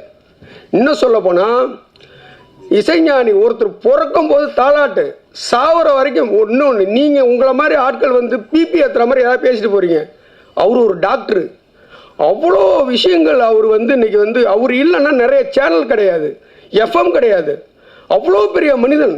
நீ போகிற போக்கில் வந்து அங்கேருந்து வந்து அவன் இளையராஜன் என்ன சைடிஸ் அவர் உனக்கு எப்படி நீ பேசலாம்? அதை அப்போது நீ திட்டுற. இன்னொன்று கேட்க, நான் வந்து அவர் மேலே அவ்வளோ மரியாதை வச்சுருக்கிறேன், அவர் காலை போய் முத்தமிடுவேன்லாம் பேசுகிறீங்க. ஓகே, அந்த மரியாதைக்கு நீங்கள் கொடுக்குற விளையாது. இப்படி தான் பேசுவீங்களா ஒரு பொது நாகரிகம் எடுத்து மேடையில்? அதே மாதிரி கொட்டுக்காளி மேடையில் அந்த படத்தில் வந்துங்க அவ்வளோ அருமையாக இருக்குதுன்னு சொல்லி அவ்வளோ விஷயங்கள் கொட்டுக்காளியை பற்றி எல்லாரும் இயக்குனரும் பேசுகிறாங்க. நீ உதாரணத்துக்கு என்ன சீனை சொல்கிற? எந்த சீனை நீ சூரியன் நடிப்பில் நடித்ததில் பிடிச்சதுக்குன்னு சொல்கிற? என்ன சொல்கிற நீன்னா, மறுநாளே இது பரபரப்பாகணும்னு நீ நினைக்கிற. அதுக்காக எல்லோரும் முகம் சுளிக்கிற மாதிரி விஷயத்தை சொல்கிற. இது எப்படி சரி? ஒரு மேடையில் வந்து நீ பேசுகிறது எல்லா மனிதர்களும் வந்து, நீங்கள் மேடையில் இங்கே இருக்கிறவங்களுக்கு கிடையாதுங்க, இது கிடையாது. இன்னைக்கு யூடியூப் உலகம் பூரா போயிடுச்சு. நீ எது பேசுனாலும் உலகம் பூரா பார்க்குறான். அப்போ உலகம் பூரா உள்ளவங்க நீங்கள் தனியாக பேச திரையுலகம் ஏன் எய்த்து கேள்வி கேட்கணும் வேறு யூடியூப்பில் நிறைய பேர் பேசுகிறாங்க. நான் இப்போ திரையுலகை சார்ந்தவர் தான். நேற்று அருள்தாஸ் அவர் வந்து பேசினார். அதை ஒரு தொடர்ச்சி நான் இன்றைக்கி இயக்குனர் அவர் ஜாதியிலேருந்தே நான் பேசுகிறேன். இதை வன்மையாக இந்த மாதிரி எந்த இடத்துலையும் போய் இவர் இந்த மாதிரி பேசக்கூடாது. பேசி இப்போ என்ன இவர் பேசிட்டு போயிடாருங்க, நம்மளை வந்து வாழ்வாழ்வாழ்னு கத்துறானுங்க. நீங்கள் என்ன அப்படி இருக்கு? எனக்கு தெரிஞ்சு இவர் பேசுனதுக்கப்புறம் 15 ஃபோன் நான் அட்டன் பண்ணியிருக்கேன் ஊரில் இருந்து. என்னென்னா அவங்களுக்கு தெரிஞ்ச சினிமாக்காரவங்க, அவங்களுக்கு தெரிஞ்ச சினிமாக்காரங்க தான் அதை புலம்புவாங்க. நீங்கள் வந்து நார்மலாக ஒரு இடத்துல வந்து நீங்கள் பேசிட்டு போயிடுறீங்க, ஆனால் அது எவ்வளோ பெரிய விஷயங்கள் எல்லாம் வந்து இது பண்ணுறீங்க. இன்னொன்று, நீங்கள் முன்னாடியே தயாரிச்சுட்டு வந்து தான் பேசுகிறீங்க, நீங்கள் சாதாரணமாக கிடையாது. ஏன்னா வாழைன்னு ஒரு படத்துக்காக நாங்கள் ஒரு 3 நாள் உட்காந்து அசிஸ்டண்ட்டோடு உட்காந்து தயார் பண்ணி 3 பக்கம் அறிக்கை தயார் பண்ணோம் வரும் உங்களுக்குன்னு அவர் ஸ்டேஜ்லேயே பேசுகிறாரு. அப்போ வாழைன்னு ஒன்று பேச வரும்போது இந்த ஸ்டேஜ்லேயே வந்து நீங்கள் என்னென்ன பேச போகிறீங்க தயாரித்து நண்பரோட இது பண்ணிட்டு வரும்போது அந்த குணா படத்தில் வர மாதிரி மானே பேனே பொண்ணுவானே போட்டுக்கிற மாதிரி அங்கங்கே எங்கெங்கெல்லாம் ஆபாசமாக பேசலான்னு சொல்லிட்டு நீங்கள் தயாரிச்சுட்டு வந்து பேசுகிறீங்க. இது மிகவும் மோசமானது. தமிழில் எவ்வளோ நல்ல படங்கள்லாம் அதை விட்டுட்டு ஃபாரின் ரைட்டர்ஸ்லாம் இருக்கிறது மட்டுமே நீங்கள் பேசுகிறீங்க. இதெல்லாம் என்ன கதை? உங்களை கவனிக்கிற மாதிரி தான் படம் பண்ணுறீங்களே, உங்களுக்கு என்ன பிரச்சனை? எதுக்கு ஸ்டேஜில் வேறு பேசி எங்கள் மானத்தை வாங்குறீங்க? தயவு செய்து தம்பி மிஸ்கின், நீங்கள் எல்லாருக்கும் அண்ணனாக இருந்து தம்பி அவர் நான் உங்களை சொல்கிறேன். ஏன்னா உங்களுக்கு அடிப்படை நாகரிகம் தெரியலங்கிறதுனால எனக்கு நீங்கள் தம்பி தான். தம்பி மிஸ்கின், இனிமேல் எந்த ஸ்டேஜுக்கு போனாலும் தயவு செய்து நாவை அடக்குங்கள், சாதாரணமாக பேசுங்க. இந்த இன்னொன்று விஷயம், வலைபேச்சுன்னு ஒரு இதில் அந்த நண்பர் 25 வருஷம் நண்பர், இவர் எப்போல்லாம் இவர் ஸ்டேஜில் பேசுகிறோ அடுத்த நாளே அநாகரமே பேசக்கூடாதுன்னு வலையுள்ள பேசிக்கிட்டே இருக்கிறாரு. பிஸ்மி எல்லா இடத்துலையும் உட்காந்து பேசுகிறாரு. இந்த மாதிரி 4-5 பேர் வந்து வலையுள்ள பேசிக்கிட்டே இருக்கிறாங்க. நிச்சயமாக அவருக்கு தெரியாமல் இருக்காது. இன்னொன்று, இங்கே பேசுனதுக்கார அமீர் சொல்கிறாரு ரஞ்சித் எனக்கு ஃபோன் பண்ணி வருத்தப்பட்டாருங்கிறாரு. இப்போ இவரை அழைச்சிட்டு அவர் எல்லா இடத்துலையும் மணி வேட்டுன்னு தெரியணுமா? தயவு செய்து தம்பி மிஸ்கின் இனிமே இந்த மாதிரி எந்த ஸ்டேஜ்லையும் போய் பேசாதீங்க. நன்றி, வணக்கம். எல்லாருக்கும் வணக்கம்.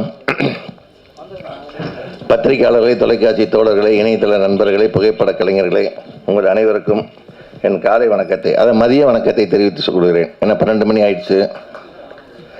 கைத்தட்ட அந்த 2 பேருக்கு நன்றி. மேடையில் அமர்ந்துள்ள ஜாக்வா தங்கம் அவர்களே, கலைப்புலி ஜி சேகரன் அவர்களே, சவுந்தர பாண்டியன் அவர்களே, இயக்குநர்கள் கீரா அவர்களே,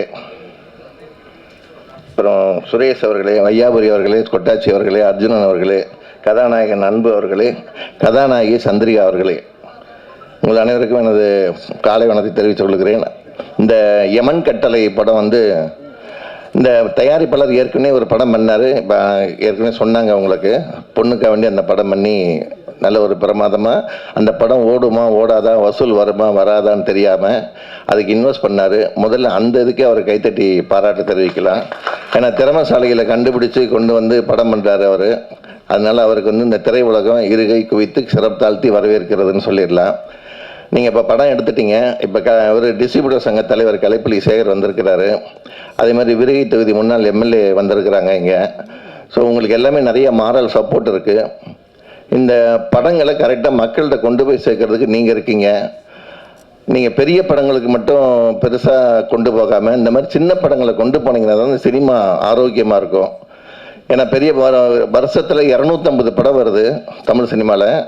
அதில் வந்து 25 படங்கள் ஆர்டிஸ்ட்டு, அப்புறம் டைரக்டர் இல்லை கம்பெனி, அந்த மாதிரி இருக்கிற படங்கள் 25 இருக்கும். மீது 225 படங்களும் சிறு முதலீட்டு படங்கள் தான். ஸோ அந்த மாதிரி படங்களை நீங்கள் வந்து பப்ளிசிட்டி பண்ணி ஓட வச்சிங்கன்னா தான் பெப்சிங்கிற தொழிலாளர் வர்க்கமும் நல்லாயிருக்கும், தயாரிப்பாளர்கள் நல்லா இருப்பாங்க, டிஸ்ட்ரிபியூட்டர் நல்லா இருப்பாங்க, தேட்டருக்காரங்க நல்லா இருப்பாங்க. ஸோ அந்த வேலையை நீங்கள் உங்களோட கடமையாக செய்யுங்க. அது வந்து இங்கே ஒரு இந்த படக்குழு சார்பில் உங்களுக்கு ஒரு வேண்டுகோளாக தெரிவிச்சுக்கிறேன். அதே மாதிரி இந்த படத்தோட கதாநாயகன் அன்பு பற்றி சொல்லணும். இந்த சாங் நீங்கள் எல்லாம் பார்த்தீங்க, ட்ரெய்லர் சாங்லாம் பார்த்தீங்க. ஃபஸ்ட்டு படம் மாதிரியே இல்லாமல் நல்ல செம்மையாக டான்ஸ் எல்லாம் ஆடிருந்தார். அந்த ஹீரோவுக்கு ஈக்குவலாக அந்த கதாநாயகி சந்திரிகாவும் வந்து ரொம்ப கோஆப்ரேட் பண்ணியிருந்தாங்க. சாங்கில் பார்த்துருப்பீங்க. ஏன்னா அது இல்லாமல் தமிழ் பேச தெரிஞ்ச ஒரு கதாநாயகியை கண்டுபிடிச்சி கொடுத்ததுக்கு தயாரிப்பாளருக்கும் இயக்குனருக்கும் நம்ம முதல்ல நன்றி தெரிவிக்கணும். அப்போ அதே மாதிரி இந்த அர்ஜுனன் பற்றி சொல்லணும். இப்போ என்னென்ன, இப்போ நிறைய படங்கள் அவர் நிறையா நடிச்சிட்டு இருக்கிறாரு. யங்ஸ்டர் ஃபுல்லாகவே அவருக்கு ஒரு ஃபாலோவர்ஸாக இருக்கிறாங்க.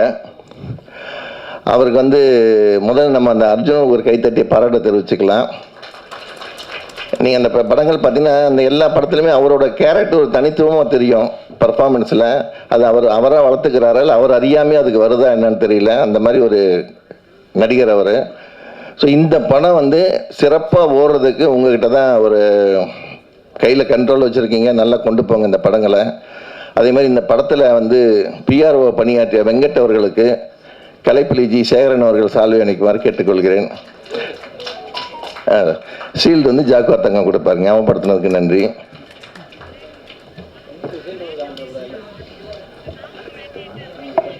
அப்புறம் அவர் கூட உடன் இருக்கும் கிளாமர் சத்யா உதயா அவர்களை மேடைக்கு அழைக்கிறோம். எங்க கூப்பிடு.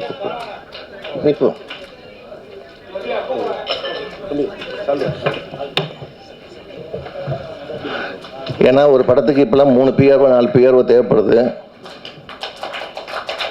உதயா அவர்களுக்கும் கலைப்புலி ஜி சேகரன் அவர்களும் ஜாக்வா தங்கம் அவர்களும்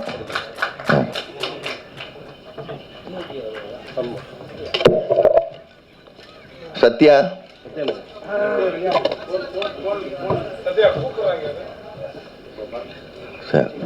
பெருதுளசி பழனிவேல் அவர்களை மேடைக்கு அழைக்கிறோம். அவருக்கும் நிலை வித்வான்கள் கலைப்புலி சேகர் அவர்களும் ஜாக்வா தங்கம் அவர்களும் சால்வை அணித்து நினைவு கடையம் வழங்குவார்கள்.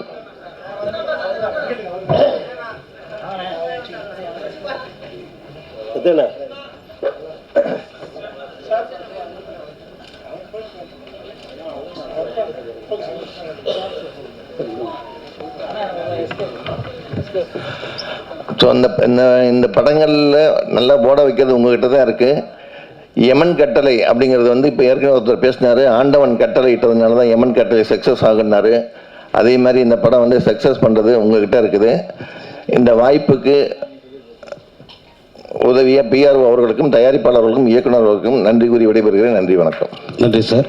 யமன் கட்டளை திரைப்படம் ஆடியோ அண்டு ட்ரைலர் லான்ச் வெளியீட்டு நிகழ்ச்சி நடைபெற்றுள்ளது. இந்த இனிய நிகழ்ச்சிக்கு தயாரிப்பாளர் டாக்டர் எஸ்.ஏ. கார்த்திகேயன் அவர்களுக்கும் மற்றும் இந்த படத்தில் கதாநாயகன் நடித்திருக்கின்ற அவருடைய தந்தை, என்னுடைய நண்பர், அவருடைய மகன் நடித்திருக்கிறார். உண்மையிலே அவருக்கு வாழ்த்துக்களை நன்றி சொல்ல கடமைப்பட்டிருக்கின்றேன். இது முதல் படமா? இது முதல் படம். உங்களோட ஆதரவுடன், மேடையில் இருக்கின்ற ஆதரவுடன், தமிழக மக்களோட ஆதரவுடன் பெரிய வெற்றி பெற வேண்டும். முதல் படிதான் அவர் வாழ்க்கையில் ஒரு திருப்பு முனையாக அமைய வேண்டும். அதே போன்று கதாநாயகி வந்திருக்க அவர்களுக்கும் நல்ல எதிர்காலம் அமைய வேண்டும். இந்த இனிய நிகழ்ச்சிக்கு வருகை தந்திருக்கின்ற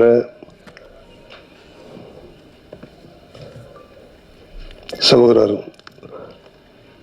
அவர் என் தொகுதி குடும்ப நண்பர், நீண்டகால குடும்ப நண்பர், ஸ்டண்ட் இயக்குனர் ஜாக்குவார் தங்க அவர்களுக்கும், இந்த அழைப்பில் இடம்பெற்றிருக்கின்ற கலைப்புலி ஜி சேகரன் அவர்களுக்கும், ஏ கார்த்திக் ராஜா அவர்களுக்கும், சமுத்திர பாண்டியன் அவர்களுக்கும், விஜய முரளி அவர்களுக்கும், கவிஞர் சினேகன் அவர்களுக்கும், கீரா அவர்களுக்கும் மற்றும் இங்கு வருகை தந்திருக்கின்ற செழியன் குமாரசாமி அவர்களுக்கும், டாக்டர் M.K. குணா அவர்களுக்கும், M.J. ராஜேஷ் அவர்களுக்கும், A.K. ஃபாத் அவர்களுக்கும் மற்றும் அப்துல் அவர்களுக்கும் எல்லோரும் பேரை சொல்ல வேண்டும்.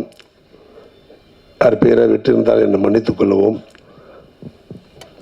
இந்த மேடையில் வீட்டிருக்கின்ற திரைப்படத்துறையை சேர்ந்த அன்பு நண்பர்களுக்கும், மேடைக்கு முன்பு வருகை தந்திருக்கின்ற திரைப்படத்துறை சார்ந்த நண்பர்களுக்கும், அவருடைய குடும்பத்தாருக்கும், ஊடகத்துறை சார்ந்த நண்பர்களுக்கும், பத்திரிகை துறை சார்ந்த நண்பர்களுக்கும், யூடியூப் சேனல் நண்பர்களுக்கும் என்னுடைய பணிவான வணக்கத்தை தெரிவித்துக் கொண்டு, அன்பு அவர்கள் தந்தை மிகவும் கஷ்டப்பட்டு ஒரு நிலையான இடத்தை திரைப்படத்தில் பிடித்தவர். அவருக்குன்னு ஒரு தனி, யாரும் கேட்டாலும் சொல்லக்கூடிய அளவுக்கு, அது மட்டும் இல்லை, பல மேடைகளிலே புரட்சித் தலைவர் எம்ஜிஆரை பற்றி தனி மனிதனாக அவருடைய வாழ்க்கை வரலாறு எல்லோருக்கும் எளிமையாக புரிகின்ற வகையிலே பேசுகின்ற ஒரு ஆற்றல் படைத்தவர். அவர் இந்த நேரத்தில் இல்லை. அவர் இந்த படத்தில் நடித்து வெளியே வருகின்ற பொழுது அவர் இல்லை என்றால் கூட அவர் வாழ்த்து, அவருடைய அம்மாவும் அவருடைய தந்தை வாழ்த்துடன் தான் இந்த படம் வெளியே வருகிறது. இந்த படத்தில் திரைக்கதை இயக்கம் எஸ். ராஜசேகர் அவர்களுக்கும், கதை வசனம் வி. சுப்பையன் அவர்களுக்கும் மற்றும் கார்த்திக் ராஜா, NSK, கவிஞர் சினேகன் மற்றும் ராதிகா, சிவராஜ் சங்கர், ஜாய்மதி, அவினாஷி, ஏகாம்பரம், வெங்கட், பாரத் மற்றும் இந்த அழைப்பதில் இடம்பெற்ற அத்தனை நல்ல இதங்களும், ஒரு திரைப்படம் சொன்னால் எனக்கு முன்னால் பேசியவர் சொன்னார், உண்மையிலே வரவேற்கக்கூடிய விஷயம். பல கோடிகள் செலவு செய்து படம் எடுக்கிறார்கள், ஆனால் குறைந்த லாபம் வருகிறது. சின்ன பட்ஜெட்டில் எடுக்கிறாங்க படம், அதில் அதிக லாபம் வருகிறது. இந்த படம் உண்மையிலே எல்லாம் கலந்த ஒரு நல்ல படமாக வந்திருக்குது என்று எனக்கு முன்னால் பேசியவர் சொன்னார். அது ஒரு பாடல் நல்லா வந்திருக்கு, ஒரு பாடலில் கதையும் நல்லா வந்திருந்தால் தான் அந்த பாடல் நல்லா வந்திருக்குன்னு நினைக்கிறேன். ஏன்னா நாங்கள் பார்க்காத சொல்லக்கூடாது. கண்டிப்பாக இந்த தயாரிப்பு மற்றும் எல்லோரும் இணைந்து ஒரு படம் எடுப்பது எவ்வளோ சிரமம் என்பது நாம் அறிந்த ஒரு விஷயம். அதுவும் ஒரு படத்தை இவ்வளோ சிரமங்களும் பட்டு எவ்வளோ பணத்தை அதில் இன்வெஸ்ட்மெண்ட் பண்ணி எல்லோரும் படம் எடுக்கிறவங்க அத்தனை பேருமே நம்ம எடுக்கிற படம் வெற்றி பெற வேண்டும், அதில் நடித்த கதாநாயகி மற்ற எல்லா நடிகர்களும் ஒரு முன்னேற்றத்தை அடைய வேண்டும், டெக்னீஷியன் வளர வேண்டும், தமிழக மக்கள் ரசித்து பார்க்க வேண்டும், இளைஞர்கள் ரசித்து பார்க்க வேண்டும், பெண்கள் ரசித்து பார்க்க வேண்டும் என்பதுதான் கதையை அமைக்கிறார்கள். பல நேரங்களிலே அந்த கதை மாறுபட்ட கோணங்களில் போவதால் சில படங்கள் போகாமல் போய்விடுகிறது. சில படங்கள் இப்போ கூட சொன்னார் வாழை, உண்மையிலே அந்த படம் ரப்பர் பந்து போன்ற படங்கள்லாம் பார்க்கின்ற பொழுது அவ்வளோ ஒரு வித்தியாசமான கதையாக எடுத்து சென்றிருக்கிறார்கள். ஸோ புதிய டைரக்டர் வருகின்ற பொழுது இன்றைக்கு காலகட்டத்திற்கு என்ன மாதிரி படம் கொடுத்தால் இந்த மக்கள் ரசிக்கிறார் என்பதை உணர்ந்து படம் எடுக்கிறார்கள். உண்மையிலே ஒரு காலத்தில் குறிப்பிட்ட டைரக்டர் தான் சொல்ல முடியும். ஸோ அவர் ஈஸியாக சொல்லிடலாம். அது டான்ஸ் மாஸ்டராக இருக்கட்டும், ஸ்டண்ட் இயக்குனராக இருக்கட்டும், கேமராமேனாக இருக்கட்டும், உதவி எல்லா வகையிலும் பார்த்தீங்கன்னா ப்ரொடியூசர்லேருந்து பார்த்தீங்கன்னா ஈஸியாக எல்லாரும் சொல்ல முடியும். ஆனால் இன்றைக்கு இந்த காலங்கள் பற்றால் இந்த உலகம் எப்படி வளர்ந்துருக்கிறதோ அது போன்று திரைப்படத்தில் இருக்கின்ற டைரக்டர்லேருந்து எல்லா துறையுமே வளர்ந்துருக்குது என்பதை அதில் யாரும் மறந்து விட முடியாது. ஆகவே இங்கே இந்த படம் முதல் படம் அன்பு கதாநாயகி அவர்களுக்கும் மற்ற நடித்த அவர் என்னுடைய நண்பர் நந்தகுமார் அவன் தந்தை அவங்க வீட்டில் மேக்ஸ் அவங்க அப்பா தான் அனுப்பி வைப்போம் பசங்களெல்லாம். அவர் மகன் என்று சொன்னார் இங்கே வந்த உடனே. உண்மையிலேயே அவருக்கு இந்த தருணத்தில் வாழ்த்து சொல்ல அர்ஜுன் அவர்களுக்கு மென்மேலும் நீங்கள் பெரிய இடத்துல வரணும். வாழ்த்துக்கள் உங்களுக்கு. உங்களுடைய தந்தை தாயோட வாழ்த்து கூட உங்களுக்கு மேன்மேலும் வரணும். எனக்கு முன்னால் பேசி அவர் நீண்ட கருத்தை உரையாற்றினார். உண்மையிலே அவர் ஏதோ மிஸ்கின் விஷயத்தை நீண்ட நேரமாக உரையாற்றினார். ஒரு சினிமா உலகம் இது. ஏதோ ஒரு அரசியல் எடுத்துட்டாலும் சரி, பொது வாழ்க்கை எடுத்துட்டாலும் சரி, அது சமூக ஆர்வலரை எடுத்துட்டாலும் சரி, எங்கேயாவது சின்ன சின்ன பிரச்சனைகள் வரதான் செய்யும். ஆனால் அது உண்மையாக அவர் மனசில் பட்டதை வெளிப்படையாக இந்த இடத்துல பேசிட்டாரு. தப்பு அவர்களுடைய உள்ளங்கள் எந்த அளவுக்கு பாதிச்சிருக்கோம், மற்றவங்க உள்ளங்கள் எந்த அளவுக்கு பாதிச்சிருக்கோம். மேடைக்குன்னு ஒரு எப்பவுமே நாகரிகம் இருக்கு. என்னோட வயதில் நாங்கள் 60 தாண்டினால் கூட வயதில் இளையவர்களே எப்போ சினிமா உலகம் அது ஒரு ஸ்டைலாக போய்விட்டது. அதனால் அதில் வயசுகள்லாம் ரொம்ப குறைவாக தான் பார்க்குறேன். நீங்கள் சொன்னீங்க ஒரு நாள் பார்த்தா ராதிகா பேட்டி கொடுக்குறாங்க, ரஜினின்னு சொல்கிறாங்க. ரஜினிக்கு ராதிகாவுக்கு ஒரு 12 வயசு 13 வயசு வித்தியாசம் இருக்கும். சொல்லும் போது அது சினிமா உலகத்தில் அப்படி ஒரு சாதாரணமாக பார்க்கக்கூடிய. இப்போ எங்களை பார்த்தீங்கன்னா 70 வயசு 75 வயசு எங்களோட சீனியராக இருப்பார். இல்லை நீங்கள் உங்களோட வரல, இல்லை எங்களோட 70 75 வயசு சீனியராக இருப்பாங்க. ஆனால் எங்களோட ஒரு 5 வயசு 10 பேர் கூட எங்களை பார்த்து அண்ணன் கூப்பிடுவாங்க. அது அந்த பதவிக்குள்ள மரியாதை. பதவிக்கு மாவட்ட செயலாளர், ஒரு வாரிய தலைவர், ஒரு சட்டமன்ற உறுப்பினர். ஸோ அவர் மரியாதை கூட எங்கள் அப்பா வயசில் பார்த்து என்ன அண்ணன் கூப்பிடுவாங்க. நான் அவங்கள பார்த்து பயப்படுவேன். ஸோ அது என்னன்னா அது ஒரு மரியாதை. மேடை நாகரிகம் என்பது மிக மிக முக்கியம். வெளியே நீங்கள் நம்ம எப்படி வேணாலும் கூப்பிட்டுக்கலாம், பேசிக்கலான்றது தப்பே இல்லை. இருந்தாலும் நீங்கள் தனிமையிலே அவரை கூப்பிட்டு ஃப்ரெண்ட்லியா, இப்போ நீங்கள் முதல்ல அவர் இப்போ தான் சந்திச்சுன்னு சொன்னீங்க, அதை அவருக்கு சொல்லி அதையும் கேட்கவில்லை என்றால் உண்மையில் இந்த மாதிரி மேடையில் நீங்கள் அவர் பேசுவது தவறு இல்லை, சொல்லணும். அது தப்பு இல்லை. எல்லாம் ஒரு சிலர் பேசிக் குணங்கள் இருக்கும். அது மேடைக்குன்னு வரும்போது அந்த குணங்களை மறந்துடுவாங்க. அந்த குணங்கள் கீழே வந்த பிறகு அது வர வேண்டும். மேடைக்கு என்பது பெரிய நாகரிகம் வேணும். வார்த்தையை அப்பாவாக இருந்தாலும் பிள்ளையாக இருந்தாலும் இப்போ இருக்கிற முதலமைச்சர் அவங்க பிள்ளை எப்படி பேசுகிறான்னு பார்ப்பேன். வெளியே இப்படி ஒன்றா பேசிக்கலாம். ஆனால் மேடைக்குன்னு வரும்போது அதுக்கு நாகரிகம் வேணும். அது உண்மையிலே உண்டு. அவர் வெளிப்படையாக சொன்னார். அதுக்காக அந்த ஊடகத்துறையும் பத்திரிகை துறையும் உடனே அதை பெரிய அளவில் போடாமல் அதை வேறு விதமாக அதை எடுத்து சென்று இனி வருங்காலங்களிலே மாற்றத்தை ஏற்படுத்தக்கூடிய வாய்ப்பு இந்த யூடியூப்புக்கும் ஊடகத்துக்கும் இருக்குது என்பதை நீங்கள் மறந்துவிடக்கூடாது. பத்திரிகை மிக முக்கியம். இன்னைக்கு 2 கண் என்பது பார்த்தீங்கன்னா உலகத்தையே மாற்றக்கூடிய ஒரு வாய்ப்பு இருக்குனால் அது அந்த ஊடகத்துறைக்கு தான் இருக்குது. அந்த ஊடகத்துறை பல விஷயங்களை நீங்கள் கொண்டு வரக்கூடிய வாய்ப்பு உங்ககிட்ட இருக்கு. ஆகவே எனக்கும் இந்த தருணத்தில் நான் இந்த வீர வணக்க நாள் கூட்டம் சகோதரர் டைரக்டர் தயாரிப்பாட்டு வேண்டுவிட்டு அப்துல்கிட்ட சொன்னேன். எங்கள் ஊர்வலருக்கு ஓடி போய் வந்துடுறேன், கரெக்டாக 12 மணிக்கு வரேன்னா எங்களோட நானும் கலந்து கொண்டு இந்த மேடையில் பேசுறதுக்கு வாய்ப்பு தந்த தயாரிப்பாளர் அத்தனை நல்ல இதுங்களுக்கும் மீண்டும் ஒரு முறை நன்றி சொல்லி இந்த படம் பெரிய அளவில் வெற்றி பெற வேண்டும், எல்லோருடைய வாழ்த்துடன் என்னுடைய வாழ்த்தும் இருக்கும் என்று சொல்லி வாய்ப்புக்கு நன்றி கூறி விட வேண்டும். நன்றி, வணக்கம். மேடையில் அமர்ந்திருக்கும் அத்தனை பெரியவர்களுக்கும் வணக்கம். ஊடக நண்பர்களுக்கும் தொலைக்காட்சி நண்பர்களுக்கும் உயிருக்கு நிகரான தமிழ் நெஞ்சங்களுக்கும் நன்றி கலந்த வணக்கத்தை சொல்லிக்கிறேன். யமன் கட்டளை, இது இறைவன் கட்டளை. இந்த படம் மிகப்பெரிய வெற்றி அடையும். ஏன்னா அன்பு டான்ஸ் மூமெண்ட்லாம் பார்க்கும்போது எனக்கு அப்படியே கமல் சார் ஞாபகம் வந்தார். அவ்வளோ அற்புதமாக பண்ணியிருந்தீங்க அன்பு. நிச்சயமாக பெருசாக வருவீங்க, கவலைப்படாதீங்க. உங்கள் அப்பா அவங்க கூடவே இருக்கார், நாங்கள்லாம் அவங்க கூட இருக்கோம். மிக அற்புதமான டான்ஸ் மூமெண்ட்டு, மிக அற்புதமாக அழகு. ஒரு தமிழ் ஹீரோ, அதான் பிரச்சனை இங்கே தமிழ்நாட்டில். தமிழனா இருக்கக்கூடாது, என்னமோ தெரில தமிழ்நாட்டில் தமிழனா இருக்கக்கூடாது. ஓகே, அதை மீறி அன்பு வந்து மிகப்பெரிய டாப் ஹீரோவாக வருவார் அப்படிங்கிற நம்பிக்கை எனக்கு இருக்குது. ஏன்னா இயக்குனர் மிக அற்புதமாக இயக்கியிருக்காரு, மிக அற்புதமாக பண்ணியிருக்காரு, ஒவ்வொருலையும் செதுக்கியிருக்கார். பாடல்லாம் மிக அற்புதமான வரிகள். முன்னாடிலாம் காசே தான் கடவுளடா அப்படின்னு ஒரு பாட்டு வரும், ஜெமினி கணேசன் படம், சக்கரம்னு அந்த படம் பேர். இந்த படம் காசு இருந்தால் தாங்கிறது, அதாவது இதை விட மேலே யாரும் சொல்ல முடியாது. எல்லாரும் முணுமுணுப்பாங்க பாருங்க இந்த பாட்டை. இந்த மாதிரி ஒரு அதிகமாக அற்புதமாக மியூசிக் டைரக்டர் போட்டிருக்காங்க, அவங்களுக்கு ஒரு கைத்தட்டல் கொடுத்துக்கலாம். ஏன்னா உண்மையில் ரொம்ப பண்ணியிருக்காரு. அப்புறம் தயாரிப்பாளர் வந்து ஸ்கூல் காலேஜ்லாம் வச்சு நடத்துகிறாரு அப்படின்னு சொன்னாங்க. அவங்க பொண்ணுக்காக படம் எடுத்திருக்காரு அப்படின்னு சொன்னாங்க, மக்களுக்காக எடுத்திருக்காரு. ஆனால் அந்த பொண்ணை கூப்பிட்டு வராமல் போயிட்டீங்களே தான் எங்களுக்கு வருத்தம். அந்த பொண்ணுக்கு எங்கள் வாழ்த்துக்களை சொல்லிடுங்க.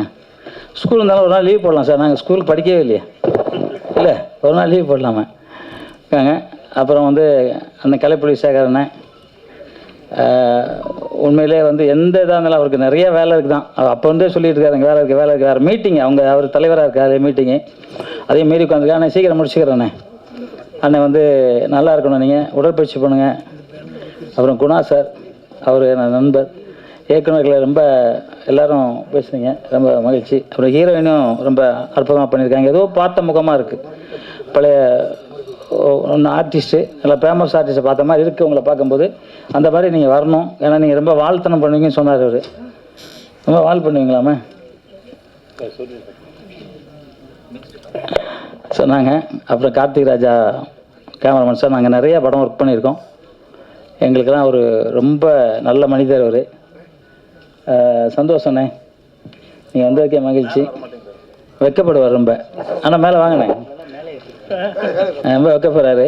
அப்புறம் அர்ஜுன் இந்த உடம்பை வச்சு இந்த டான்ஸ் ஆடிருக்காரு, ரொம்ப இது. ஆனால் உடற்பயிற்சி பண்ணுங்க, இதே ஸ்பீடாக இருக்கலாம். கொட்டாச்சி ஒரு நல்ல மாமனிதர், கொட்டாச்சிலாம் அத்தனை பேருக்கும் நன்றி கலந்து வணக்கம் சொல்லிட்டு, பாடல் ரொம்ப அற்புதமாக எழுதியிருக்காரு நம்ம சினேகன் சார் பாடல் ரொம்ப அற்புதம், எல்லா பாட்டுமே அற்புதம். டான்ஸ் மாஸ்டர் மிக அற்புதம், கேமராமேன் அற்புதம், எடிட்டிங் அற்புதம். டோட்டலாக இறைவன் கட்டளை இந்த படம் மிகப்பெரிய வெற்றி அடையும், அதில் எந்த மாற்று கருத்தும் கிடையாது. பத்திரிகை நீங்கள் தான் எல்லாம் கொண்டு போய் சேர்க்கணும். ஏன்னா மயில்சாமியை நானும் கிட்டத்தட்ட 1983 அப்படின்னு நினைக்கிறேன், நான் குன்றத்தூரில் இருந்தேன். அப்போ 83 78 80 சம்திங் எனக்கு ஞாபகம் இல்லை. அங்கே குன்றத்தூர் வருவார் எங்கள் வீட்டுக்கு, அவ்வளோ நல்ல மனிதர். நான் படம் டைரக்ட் பண்ணும்போது அவரே கேட்டார், நான் வந்து நடிக்கிறேன்னு சொன்னார். வெகு வேகமாக அந்த படத்தை நடித்து கொடுத்தாரு, எனக்கு ரொம்ப சந்தோஷமாக இருந்துச்சு. நம்மளோட்டு போயிட்டார், ஏன் போனால் தெரியல. இறைவன் சீக்கிரம் கூப்பிட்டார், நல்லவங்களும் சீக்கிரம் கூப்பிட்டுருவாரு. எல்லாம் நல்லா விஜயகாந்த் சார் சீக்கிரம் போயிட்டார். அதுக்காக நாங்கள் நல்லவன் இல்லைன்னு நினச்சிடக்கூடாது. அவன் நான் 200 வயசு வரைக்கும் இருப்பேன், என்னடா அது இவர் மட்டும் 73 எப்படியே இருக்காரு அப்படின்னு நினச்சிக்க போகிறேன். அதனால் நான் சித்தர் வழிபாட்டில் இருக்கேன், வேறு ஒன்றும் இல்லை. அதனால் சொன்னேன், ஏதோ ஒரு சைடில் குரல் வருது, பரவாயில்ல இருக்கிறது என்னன்னு தெரில. ஓகே, இந்த படம் மிகப்பெரிய வெற்றி அடைய நான் வணங்கும் எனது சித்தர் பெருமான்கிட்ட வேண்டிக்கிறேன். இந்த படம் சீக்கிரம் ரிலீஸ் ஆகி இந்த வெற்றி விழாவுக்கும் நம்ம எல்லாரும் சந்திக்கிறோம். நீங்கள் தொடர்ந்து படம் எடுக்கிறீங்க சார், இன்னும் தொடர்ந்து படம் எடுக்கிறீங்க. உங்கள் பொண்ணுக்காக மட்டும் இல்லாமல் மக்களுக்காக எடுங்க. ஏன்னா மக்களுக்கு நிறைய இப்போ தேவை இருக்குது. இப்போ இன்றைக்கி எல்லாம் தண்ணி அடிச்சுட்டு அம்மா வெட்டுறான், பொண்டாட்டியை வெட்டுறான், எல்லாரையும் வெட்டுறான். தண்ணி அடிச்சிட்டான்னா ரோட்டில் போகிற யாரையும் விடுறதில்ல, கழுத்தை அறுத்துட்டு ஒருத்தர் மசாலா மாதிரி குக்கரில் வச்சு வேக வச்சுருக்கான் பாடியை. கண்டுபிடிச்சிட்டாங்க போலீஸ், அது வேறு விஷயம், கண்டுபிடிச்சிட்டாங்கன்னு வச்சுங்க. ஆனால் என்னன்னா போதை, அந்த போதை இல்லாமல் இருக்கணும் என்னங்கிறதுக்காக நம்மெல்லாம் படம் எடுப்போம். நான்லாம் இப்போ 3ஆவது படம் டைரக்ட் பண்ணிக்கிட்டுங்க. தண்ணி அடிக்கிறவன் சீன் வைக்கவே மாட்டேன், செத்து போனால் கூட பரவாயில்ல, வைக்க மாட்டேன். ஒரு படம் நடித்தேன், இப்போ போய் கமிஷனர் நடித்தேன். கடைசியாக ஒரு சீனை குடிச்சிட்டு ஒரு சின்ன பொண்ணை ரேப் பண்ணுமா. நான் சொன்ன ஒரே வார்த்தை, என்ன செலவு பண்ணீங்களோ நான் தந்துடுறேன், எனக்கு இந்த சீனை வேணான்ட்டு வந்துட்டேன். ஏன்னா புரட்சித் தலைவர் எம்ஜிஆர் அவர்கள்கிட்ட இருந்தவனா, அவர் என்னென்ன பண்ணணும்னு சொன்னார், எப்படி இருக்கணும்னு நினச்சாரு. அதனால தான் இன்றைக்கி வரைக்கும் டீ சாப்பிடல, வெத்தலை போகல, தண்ணி அடிக்கல, எந்த பழக்கம் இல்லாமல் இருக்கிறதுக்கு காரணம் அது ஒழுக்கம். இந்த சினிமாவில் நிலச்சி நிற்கணும்னா ரொம்ப தேவை ஒழுக்கம். அப்புறம் வந்து சாப்பாடு, உடற்பயிற்சி, எல்லாருக்கிட்டும் அன்பாக பேசணும், அவ்வளோதான். இது மட்டும்தான் உலகத்தில் வேறு எதுவுமே கிடையாது. இன்று இருப்போர் நாளை இல்லை. நாளை இருப்போம், இன்னொன்று நாள் இல்லை. அதான் உண்மையான விஷயம். இருக்க வரைக்கும் நல்லதே செய்வோம், நல்லதே கேட்போம், நல்லபடியாக நடப்போங்கிற சொல்லிக்கிட்டு எமன் கட்டளை சுரேஷ் சார் இந்த வாரம் அங்கே உட்காந்துருக்காரு, ஒரு இயக்குனர். அவர் வந்து நிறையா ஃபங்க்ஷன் பண்ணிக்கிட்டு மக்களுக்கு நிறையா நல்லது பண்ணுறாரு. எழுந்துங்க சார், உங்களுக்கு தான் சார். என்ன பேர் சொல்லிட்டேன்? ராஜேஷ், சாரி சுரேஷ்னா ராஜேஷ். ஓ ராஜேஷ் சார் இப்போ தான் ஒரு 8000 பேரை வச்சு ஒரு ஃபங்க்ஷன் ஒன்று பண்ணார். மக்களுக்கு தேவையான மண்ணும் மரபும் அப்படின்னு பண்ணார். ரொம்ப சந்தோஷம். எப்பவும் சொல்கிற மாதிரி இந்த விழா சீக்கிரம் முடியணும், ஏன்னா எல்லாருக்கும் வேலை இருக்குது. அதனால் இந்த படம் மீண்டும் பத்திரிகையாளர் உங்ககிட்ட தான், நீங்கள் தான் இந்த படத்தை கொண்டு அன்பை ஒரு மிகப்பெரிய இடத்துல கொண்டு போய் சேர்க்க வேண்டியது. மயில்சாமி சார்பாக உங்ககிட்ட கேட்டுக்கிறேன். நிச்சயமாக அந்த படத்தை நிறையா வெற்றி படமாக நீங்கள் கொண்டு போய் சேர்க்கணும்னு நினச்சிக்கிட்டு, அம்மாவும் அப்பாவும் மதிங்க. உலகத்தில் அம்மா அப்பாவுக்கு மிஞ்சி தெய்வமே கிடையாது. தாய் தான் பெண் இனம், மிகப்பெரிய உயர்ந்த எண்ணம். அந்த பெண் இல்லாமல் யாருமே கிடையாது. அந்த பெண்களை மதிங்க. என்னென்னமோ சொல்கிறாங்க ரோட்டில், அப்படி இப்படி சொல்லி போடுறாங்க.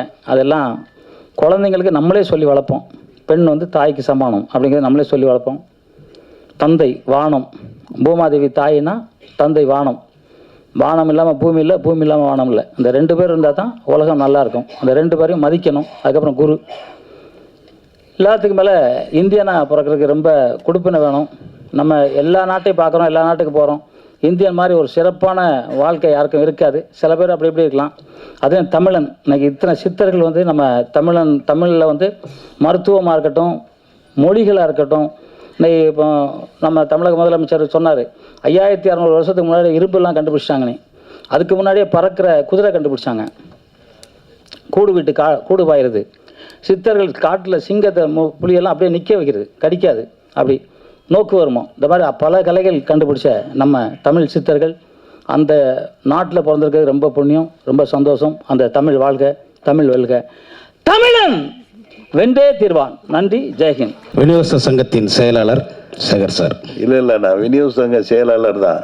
ஏன்னா அங்கே செயலாளர் நிற்கணும்னா இந்த அசோசியேஷன்லேருந்து தலைவர் பதவி ரிசைன் பண்ணணும். அது தெரியாமல் போட்டாங்க. இப்போதைக்கு நான் அங்கே செயலாளராக தான் இருக்கிறேன். அங்கே சட்டம் அப்படி. நான் நிறையா பேச நினச்சேன், ஆனால் காலதாமதம் ஆகிவிட்டது. இந்த இடத்துல வந்து மயில்சாமி இருக்க வேண்டிய இடம் அது இல்லை. ஆனால் வையாபுரி சொன்ன மாதிரி அவருக்கு நிறைய அப்பாக்கள் இருக்கிறாங்க, சித்தப்பா, பெரியப்பா. எனக்கு என்ன சந்தோஷம்னா, நீங்கள் எல்லாம் இப்போ நம்ம தம்பி ஜாகுவார் முதல் கொண்டு எல்லாரும் இந்த படத்துடைய சிறப்புகளை பேசிட்டாங்க. அதனால் நானும் அதை இழுத்துட்டு இருக்க விரும்பலை. இல்லை என்ன பிரச்சனை, எனக்கு பழின்னு தெரிகிறது. இது ஒரு சின்ன முதலீட்டு படமாக இருந்தால் கூட இதில் இயக்குனராகட்டும் அந்த ஒளிப்பாதலாம் ரொம்ப அற்புதமாக பண்ணியிருக்கிறாரு. இன்னும் சிறப்பாக சொல்லணும்னா, டக்குன்னு எனக்கு மனசில் விழுகிறது அன்பு தான். ஒரு நல்ல ஹீரோக்குரிய அழகு, இளமை எல்லாம் இருக்குது. அவர்கிட்ட கூட சொன்னேன், நீ தம்பி நான்லாம் 43வது வயசில் போய் ஜிம்னாஸ்டிக் கற்றுக்கிட்டேன். நீ எல்லாம் நல்ல ஜிம்னாஸ்டிக் கற்றுக்க, உடம்புன்னா வளமையாகிக்க, இருக்க, நல்லா ஒரு இதை பண்ணிக்கிட்டீங்கன்னா நீ ஒரு பெரிய ரவுண்டு வரக்கூடிய வாய்ப்பு உனக்கு நிச்சயமாக இருக்குது. எனக்கு மனதில் படுறதை சொல்கிறேன். ஏன்னா நிறையா ஃபங்க்ஷன்லாம் நான் அட்டன் பண்ணுறேன், பார்க்குறேன். எங்களுக்கு ஆர்டிஸ்ட்டை பார்க்கும்போது தெரியும் என்னடா இப்படி அப்படிலாம் இருக்கும். ஆனால் திறமைகள் வந்து எல்லாரும் வெளியே கொண்டு வந்துடும். நீங்கள் பிரபுதேவா எடுத்தீங்கன்னா ஆரம்பத்தில் இவர் ஒரு ஹீரோவான்னு சொன்னாங்க. ஆனால் அவருடைய அந்த நடன திறமை இருக்குது பாருங்க, அவர் எங்கேயோ கொண்டு வந்துச்சு. அதே மாதிரி நான் கிங்காங் இன்ட்ரடியூஸ் பண்ணும்போதெல்லாம் அவன் அந்த சின்ன வயசுலேயே பல்ட்டி அடிப்பான். இன்றைக்கி எனக்கு கூட சொந்த வீடு கிடையாது, ஆனால் அவன் சொந்த வீடு வாங்கியிருக்கிறான். ஏன்னா கஷ்டப்பட்டு உழைச்சி வாங்கியிருக்கிறான். அதே போல் இன்னொன்று நான் சொல்லணும்னா, இங்கே வந்து நம்ம மியூசிக் டைரக்டர் சசிகுமார் வந்து பேச முடியாமல் திணறினார். அவர் ஏன் திணறினாங்கிறது எனக்கு நல்லா தெரியும். எனக்கு ரொம்ப வேண்டிய ஃப்ரெண்டு, ரொம்ப நாள் பழக்கம். ஏன்னா அவருடைய போராட்டமெல்லாம் மிக கடினமானது. இப்போ நாங்கள்லாம் எடுத்த உடனே யாருன்னு படத்தில் கிளிக் ஆகிட்டோம். எல்லாம் அப்புறம் ஊரை தெரிஞ்சிட்டேன். எல்லாமே சில்வர் மொழி படம் தான். இப்போ நான் இந்த 40 வருஷமாக போராடினா கூட நான் இன்னும் வந்து ஒரு நோன் ஃபிகராக அந்த யார் படத்தில் வந்து இன்றைக்கி ஒரு அசோசியேஷனாக 10-15 வருஷமாக தலைவர் செயலாளர்னு அப்படியே போயிட்டுருக்குது. அதாவது சினிமா துறையில் நின்றுக்கிட்டே இருக்கிறோம். ஆனால் எத்தனையோ பேர் திறமை இல்லாதவர்கள், சரியாக கணிக்க தெரியாதவங்கெல்லாம் தவறி விழுந்து இந்த சங்க பணம் உள்ளவங்க பணம் இல்லாதவங்க வந்து தவறி போயிட்டாங்க. அது காரணம் நம்முடைய கணிக்க தெரியாது தான். தவறுகளை நிறையா செஞ்சிடறோம். அதே மாதிரி தம்பி அர்ஜுன் தாஸா, ஏன்னா எனக்கு ரொம்ப ஆக்டிங் தர ரொம்ப நல்லா இருக்குது. ரியாக்ஷன்லாம் அற்புதமாக இருக்குது. யாருதுன்னு கேட்டேன் நான், இந்த பையன் யாருன்னு கேட்டேன் நான்.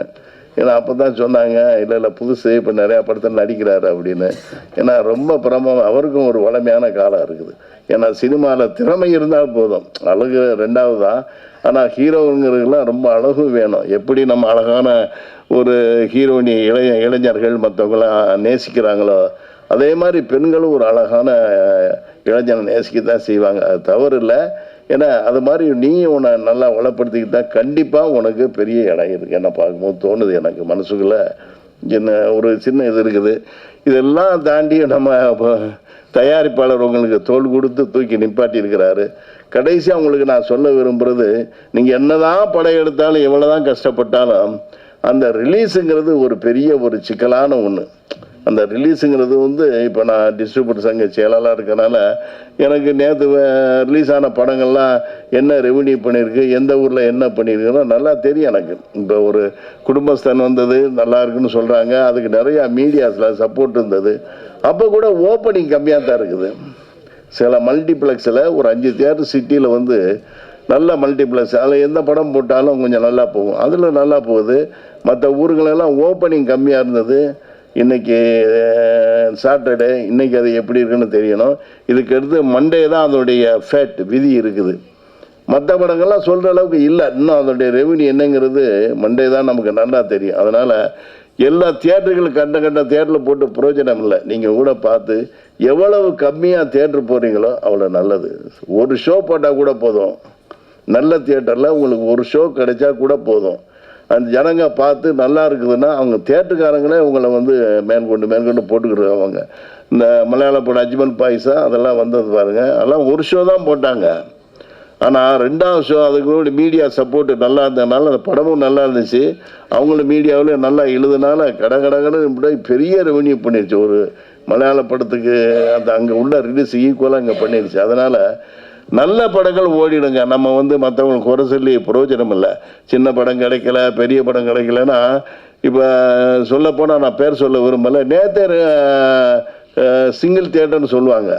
ஏன்னா மல்டிப்ளெக்ஸ் இல்லாமல் சிங்கிள் தியேட்டர்லாம் நிறையா படங்கள் ஷோ இல்லை, படம் பார்க்குறதுக்கு ஆள் வரல. அப்போ தியேட்டருக்காரங்களை போய் குறை சொல்லி என்ன பிரயோஜனம்? என்ன எங்களுக்கு தியேட்டரே கொடுக்க மாட்டேன்றீங்கன்னு சொல்லி அது பிரயோஜனம் இல்லை. ஆனால் அதுக்கும் வழி இருக்குது. மல்டிப்ளெக்ஸ்லாம் 30 டிக்கெட்டு 40 டிக்கெட்டு 50 டிக்கெட்டு வாங்க சொல்கிறாங்க. ஏன்னா அதெல்லாம் பெரிய மெயின்டெனன்ஸ் உள்ள தியேட்டருங்க. அது மாதிரி வாங்கி நம்ம அதுக்கு ஒரு ஃபண்டை நம்ம வச்சுக்க வேண்டிய இன்னைக்கு காலகட்டங்கள் அப்படி தான் இருக்குது. காலங்கள் மாறும்போது நம்மளும் அதுக்கேற்ற மாதிரி மாறிக்கணுங்க. கொஞ்சம் அதுக்கு ஒரு பணம் கொஞ்சம் வச்சுங்க. ஒரு 20 தியேட்டர் நல்ல தியேட்டராக தமிழ்நாடு முழுக்க 20 தியேட்டர் நல்ல தியேட்டருங்களாக போட்டு ஒரு ஷோ கிடைச்சா கூட பரவாயில்ல. ஒரு வாரத்துக்கு நீங்கள் ஒவ்வொரு ஷோவுக்கும் டிக்கெட்டை கொஞ்சம் வாங்கிக்கோங்க. ஜனங்க வரட்டும், கொஞ்சம் கொஞ்சமாக டெவலப் ஆகும். நல்ல ரிப்போர்ட் நல்லா வந்துருச்சுன்னா உங்களுக்கு அது பெரிய வெற்றியை கொடுக்கும். ஆகவே இதெல்லாம் புரிஞ்சுக்கிட்டு நீங்கள் திரையிடணும், நேரங்காலம் பார்க்கணும். ரொம்ப அப்போசிஷனில் பெரிய படம் இருக்க முடியாது, போகும்போது நிற்கக்கூடாது, போடக்கூடாது. ஒரு 2 வாரத்துக்கு வெயிட் பண்ணணும். நான் என்ன கொடுமைனாங்க, எல்லாம் 10 ரூபா 10 லட்சம் 5 லட்சம் எல்லாம் படம் எடுத்துகிட்டு எல்லாரும் அவன் ஹீரோவாக நடிச்சிடுறாங்க. தேவையில்லாத அவன் 45 வயசுக்காரன் போய் ஹீரோவாக நடிக்கிறான். நம்ம என்ன சொல்கிறது அவங்கள? இப்படி தான் சொல்லி எங்கள் படம் 15 லட்ச ரூபாய்க்கு எடுத்துகிட்டு 1 கோடி பட்ஜெட்னு சொல்கிறான். ஆனால் அந்த படம் பார்க்க யார் வருவாங்க? அதனால் ஜனங்க புது படங்கள்னா பார்க்க ரொம்ப தயங்குறாங்க. இதுதான் பெரிய ப்ராப்ளம் இங்கே. அதனால் இந்த ஒரு கும்பலில் கூட உங்கள் படம் நல்லாக இருந்தால், திறமையாக இருந்தால், ருசிக்க தெரிய உணவு போல் இருந்தால் நிச்சயமாக படம் ஓடும். அதை புரிஞ்சுக்கிட்டு இந்த படத்தை நீங்கள் வெற்றி படம் ஆக்கணும். நீங்கள் அதில் நடித்த அத்தனை ஹீரோயின் முதற்கொண்டு எல்லாரும் தொழில்நுட்ப கலைஞர்கள் அத்தனை பேரும் நம்ம மியூசிக் டைரக்டர் நல்லா பண்ணியிருக்கிறான். அவன் கஷ்டப்பட்டதுக்கு ஒரு நல்ல ஒரு விதையாக இது இருக்கும்னு நினைக்கிறேன். அவனு வெற்றியடைய வாழ்த்து கூறி இதுக்கெல்லாம் உங்களுக்கெல்லாம் கஷ்டப்பட்டு பணம் செலவழித்து இதை வெளியே கொண்டு வர தயாரிப்பாளருக்கு நன்றி கூறி விடைபெறுகிறேன். நன்றி, வணக்கம்.